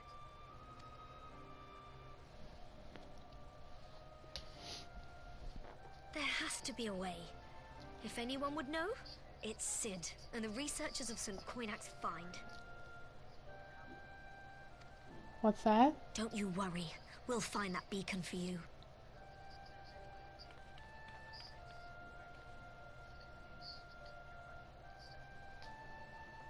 Oh, that would be a retainer, probably.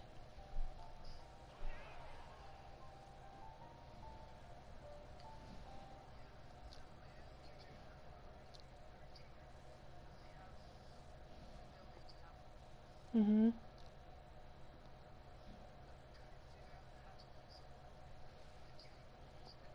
It's something you have to unlock. You have to go to one of the major cities.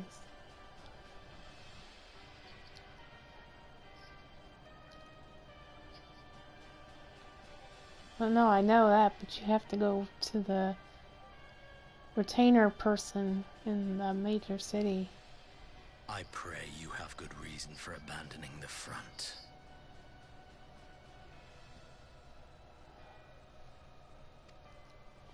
How could I remain there while the rumor that my son is possessed by a demon spreads like a sickness here at home? I will not be made to fight. That's only the second time I talked to her, so he's more like a friend. But yeah, but she literally just came back. She was gone for a while, she said. And she had to beat Ultimate Weapon. But what of you? Yeah. Did you not tell me you would destroy Eorzea's champion with the ease that one might swat a fly?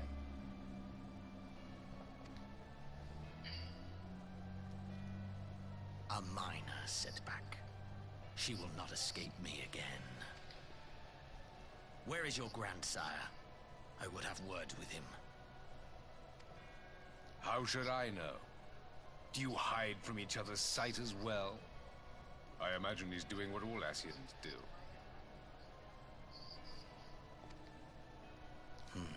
Have your own safe? He must have found a way to take advantage of this turmoil.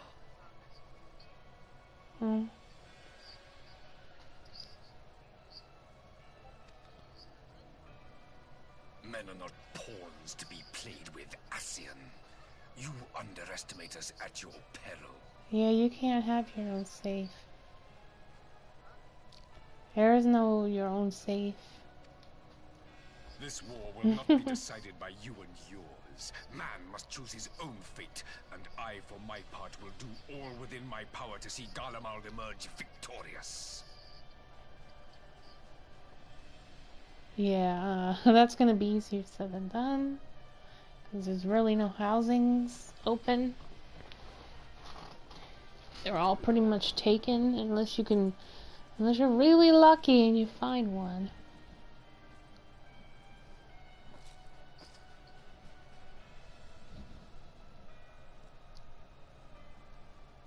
And there's no guarantee you get it, because people can transfer their house to somewhere else.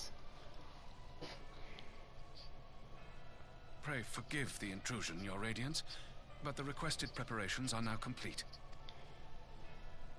We stand ready to begin production of Black Rose upon your order.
Mm-hmm.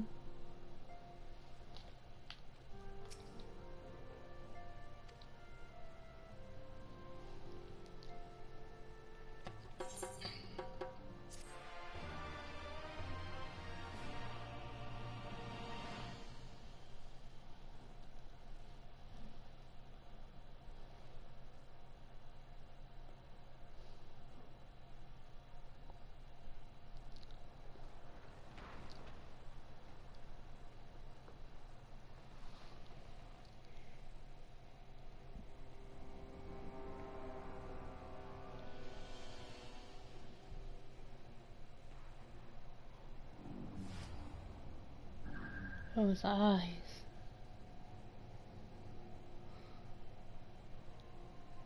My enemy. My friend. Had I been but a step faster.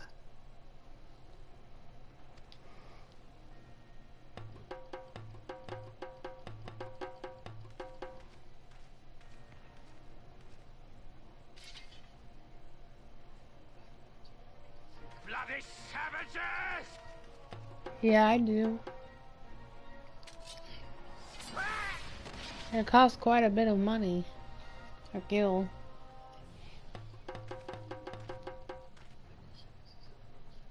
A pity your hunt leads you elsewhere. Not that I am surprised. Not sure, I can't remember. It's been so long since I made one.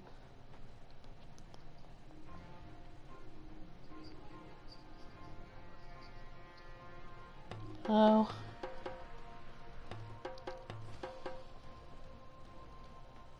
May you find joy in it.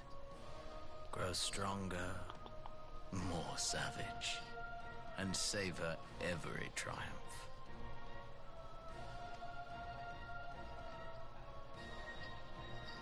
In the meantime, I will reclaim Did they finally accept? which is rightfully mine.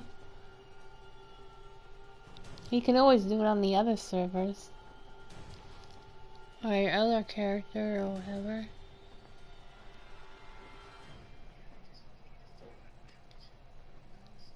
I mean, you need to get 4 other people.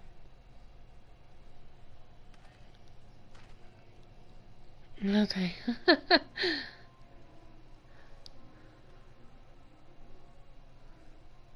So you have 4 other people? Oh, well that's good.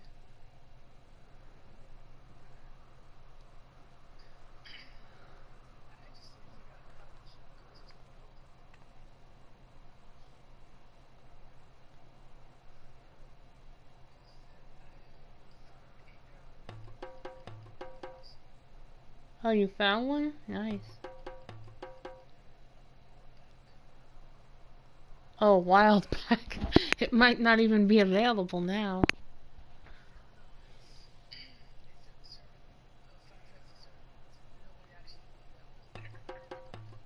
Oh, what? Japanese? A Japanese server?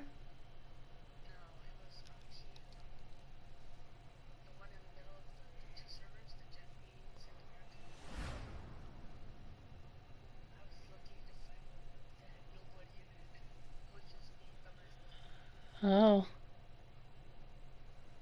I didn't know there was others besides Japanese that were like that. You must be talking about EU server. Yeah. I thought those were pretty full. Oh, I was just saying that I thought they were full.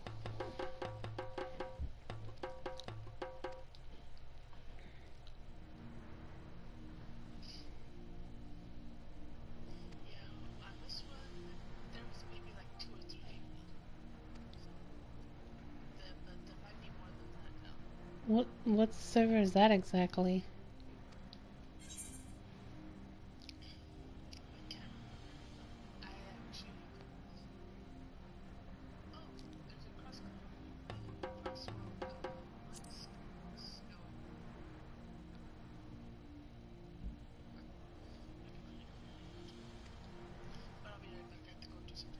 Okay.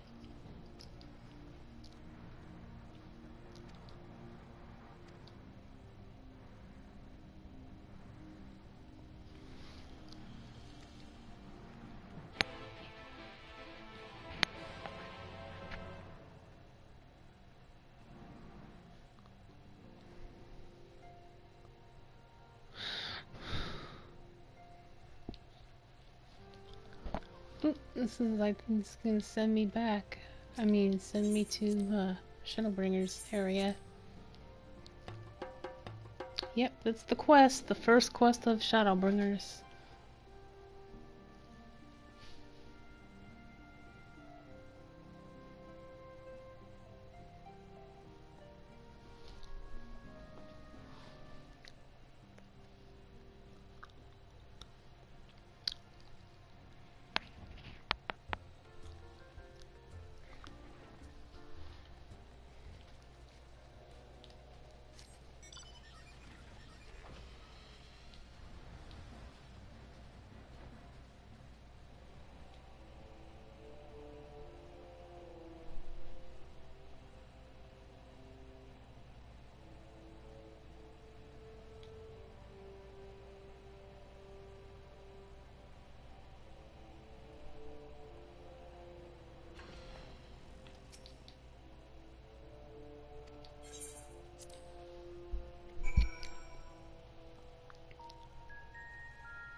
Huh?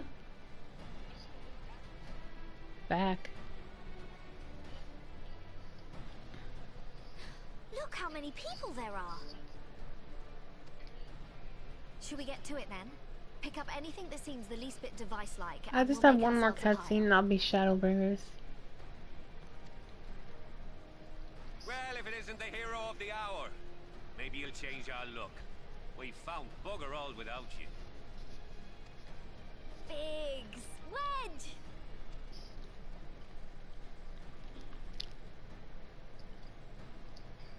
Aye, aye. Well, we could hardly say no to a call for aid from the Scions. Jesse called it the chief of some other business, so we'll be working twice as hard to make up for his not being here. Thrice as hard, even. Thank you, both of you. I'm sure we'll find that beacon in no time.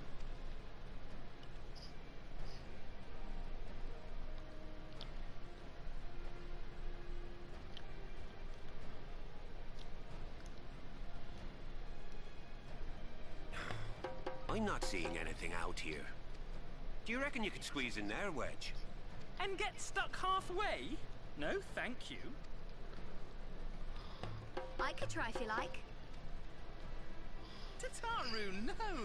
We couldn't ask you to do that. Oh, I'll be fine. This receptionist is not afraid to get her hands dirty.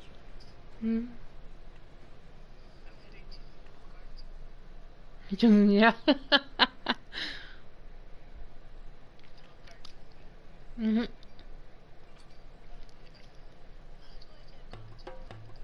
Venture too far in.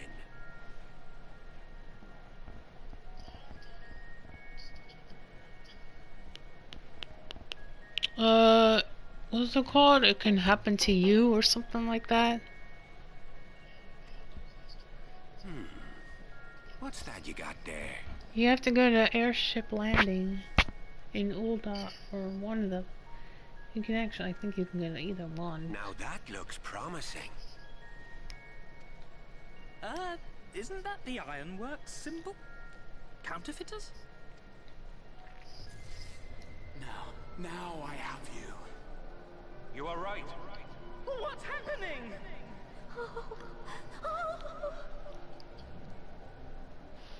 Stay with me. Focus on my voice. Let expanse contract. Eon become instant. Wait, this must be it. The device. Well, this is supposed to happen. Throw wide the gates that we may pass. Safe journey, warrior of light. Find our friends and bring them home.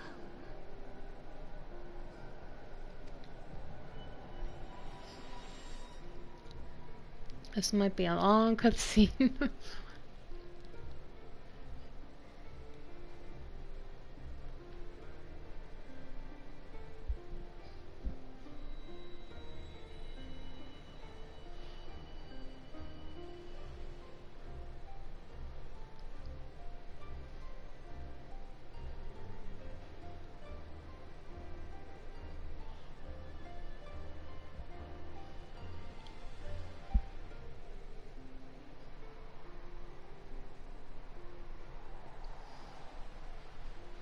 Looks like my character's flying.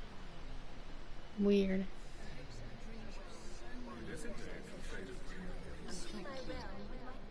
Oh no. It looks like my character's flying. Do not look at me so.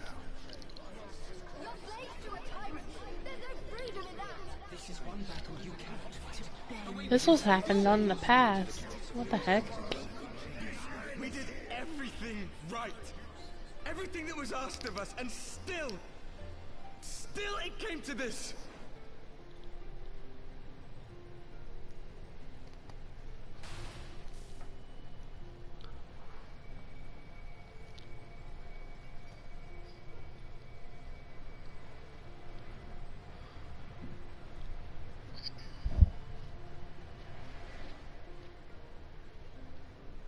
Oh, that's bright. Woof. Oh, it's her Your again. time has not yet come.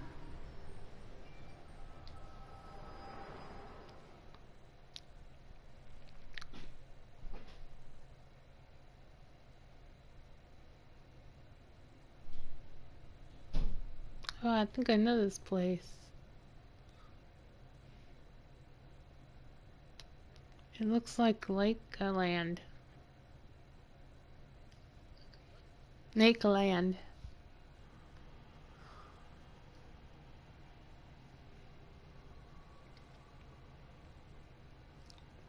Warrior of Darkness?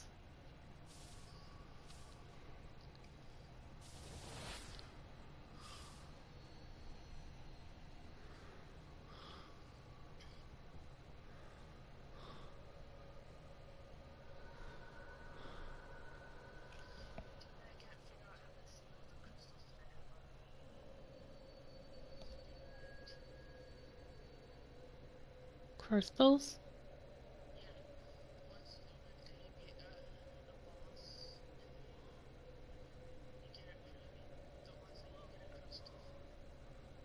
Oh, to see the lady?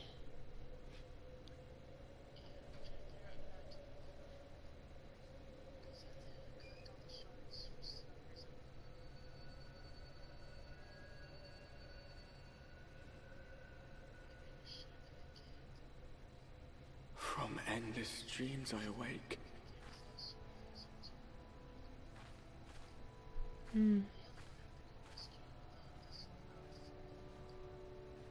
Something vague, yet urgent, calls me to action once more.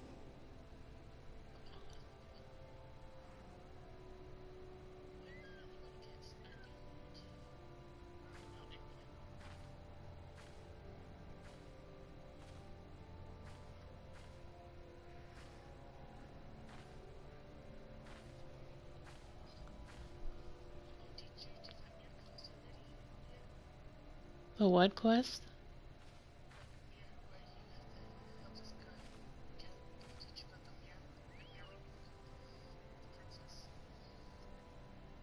The Meryl with the princess.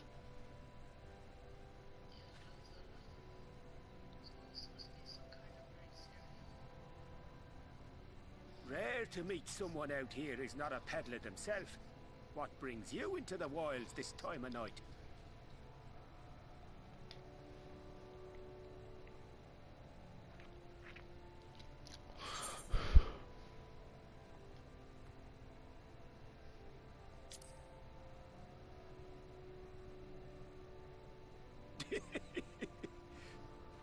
Well, if it ain't the oldest joke in the book. Me granddad, God's rest his soul, used to tell that one to the barman at kicking out time.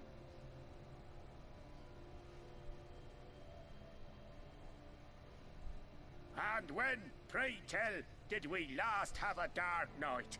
You rotten old drunk, you, he'd reply.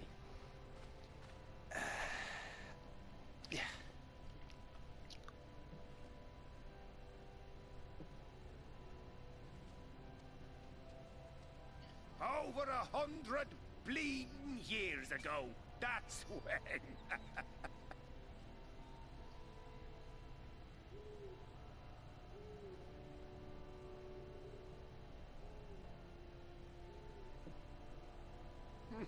You got that look down to a T. I'd almost think you meant it. Ah, got to you, did they? Poor beggar. That explains it then.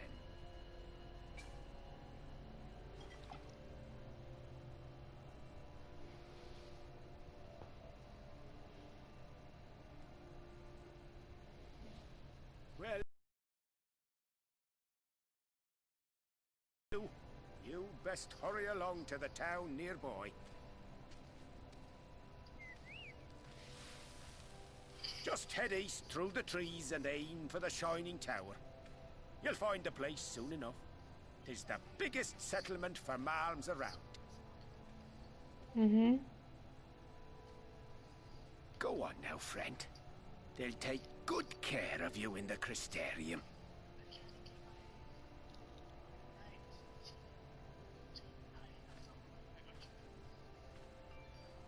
Yeah.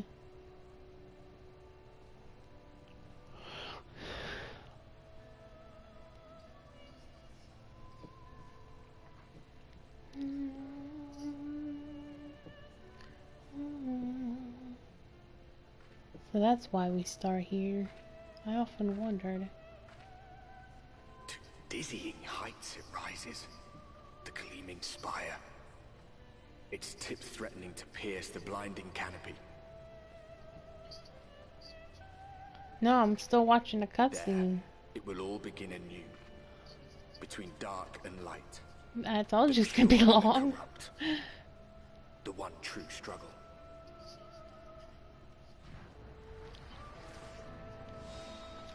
Shadowbringers. No, I'm sure it's pretty much over. Cause this is where we start out. Shoot, I always forget you can't take your chocobo out or ride anything. You have to run there, basically.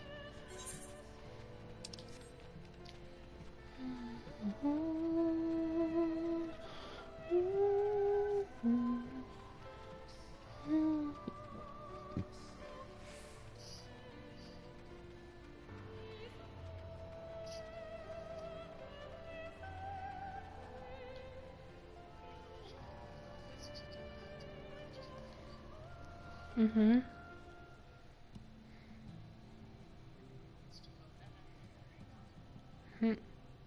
Halt!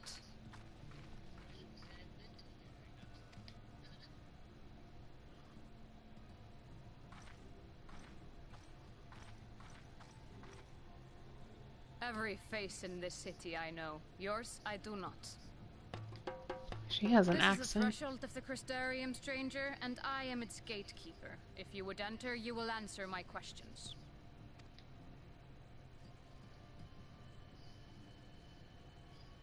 From where do you hail?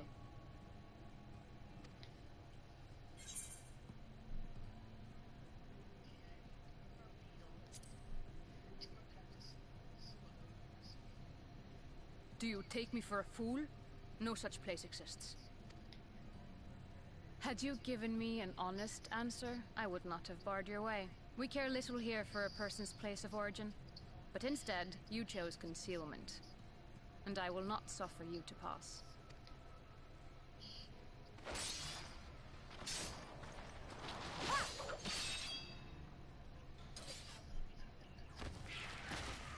I have no idea.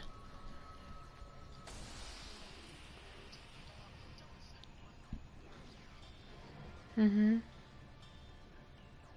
That one had eaten.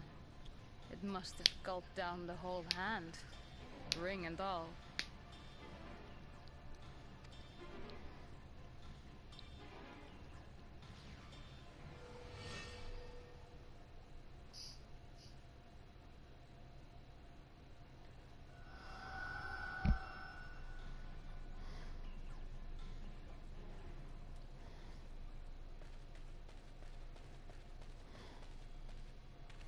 Everything all right, Captain?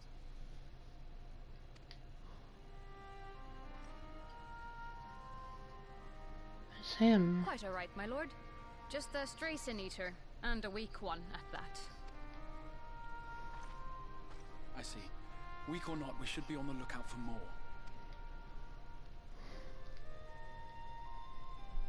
But I see you've met my guest. I will escort her to the Crystarium myself, if you've no objections. Another of your mysterious friends, is it? I should have known. Hmm. Very well. I'll inform the others your guest is to be given the run of the city.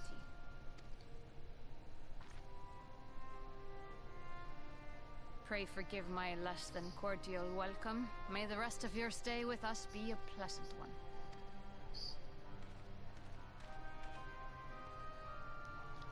Come with me.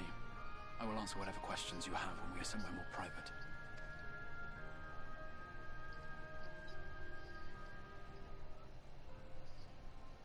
Mhm.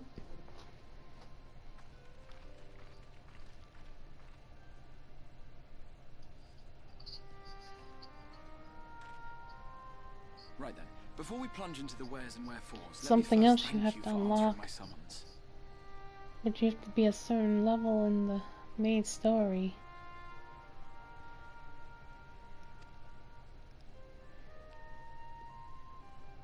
I had intended to bring you directly to my personal quarters, but I fear my aim was slightly off. That you're still able to make the crossing unharmed is so how do you... a great relief. The one that starts with a Z.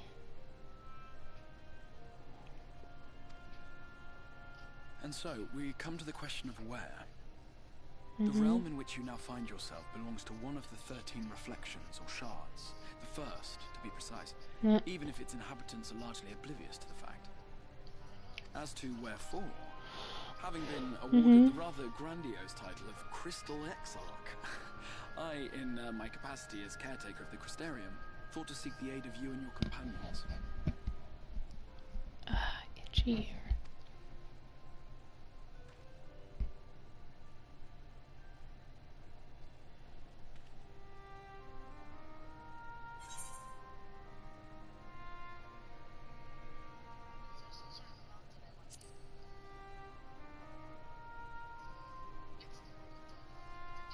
That is a question with no simple answer. Okay. But all shall be explained in due course, I promise you.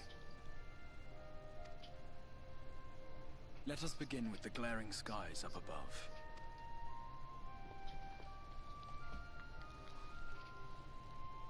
Here in the first, the world has been all but consumed by primordial light. It began a century ago, by this realm's reckoning. A luminous flood swallowing everything in its path. More than 9/10 of this star was lost.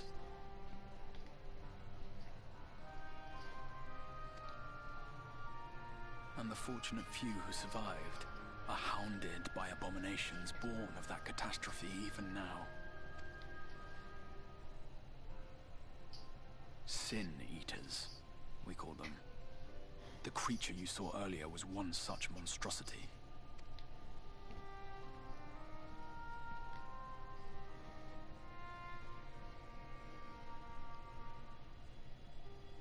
It was to save the first from this menace that I learned to bridge the rift between worlds. That I might call upon the aid of the greatest of heroes. Though it meant depriving a world of its champion, I had to try, for in saving the first, you would bring salvation to the source as well.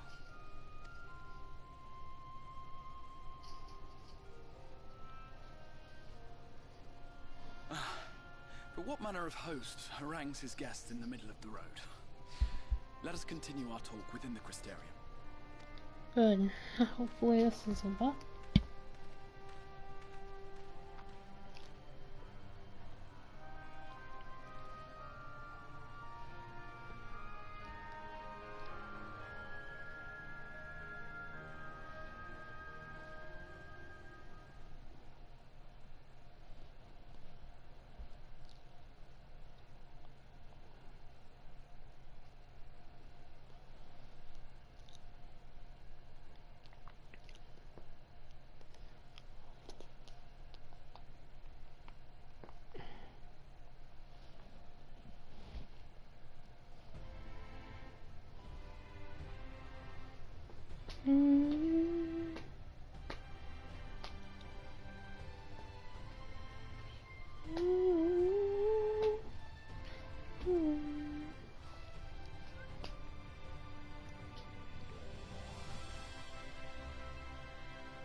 Such a proud and vibrant city. The sole sanctuary for the living in a world all but resigned to oblivion. Each stone was laid with hope. The town itself a symbol, a monument to defiance in the face of death. No would-be hero could fail to answer its call. For who among us does not yearn for salvation?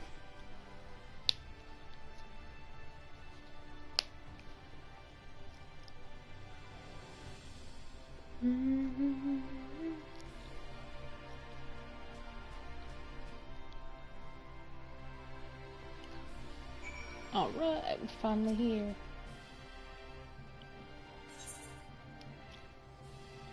As you can see, it gives us a lot more experience.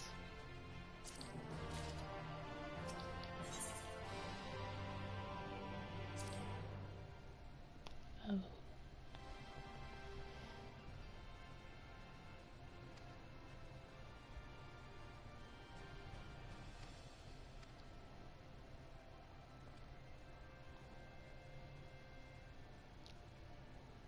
Yes, I know. Yes, I am very familiar with it.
Cinnamon what? Sugar? Oh. Like one of my favorite spices. Okay, I don't think I'm doing any more as my... Okay, I am going to stop the stream here. I will be back tomorrow to do this. Bye.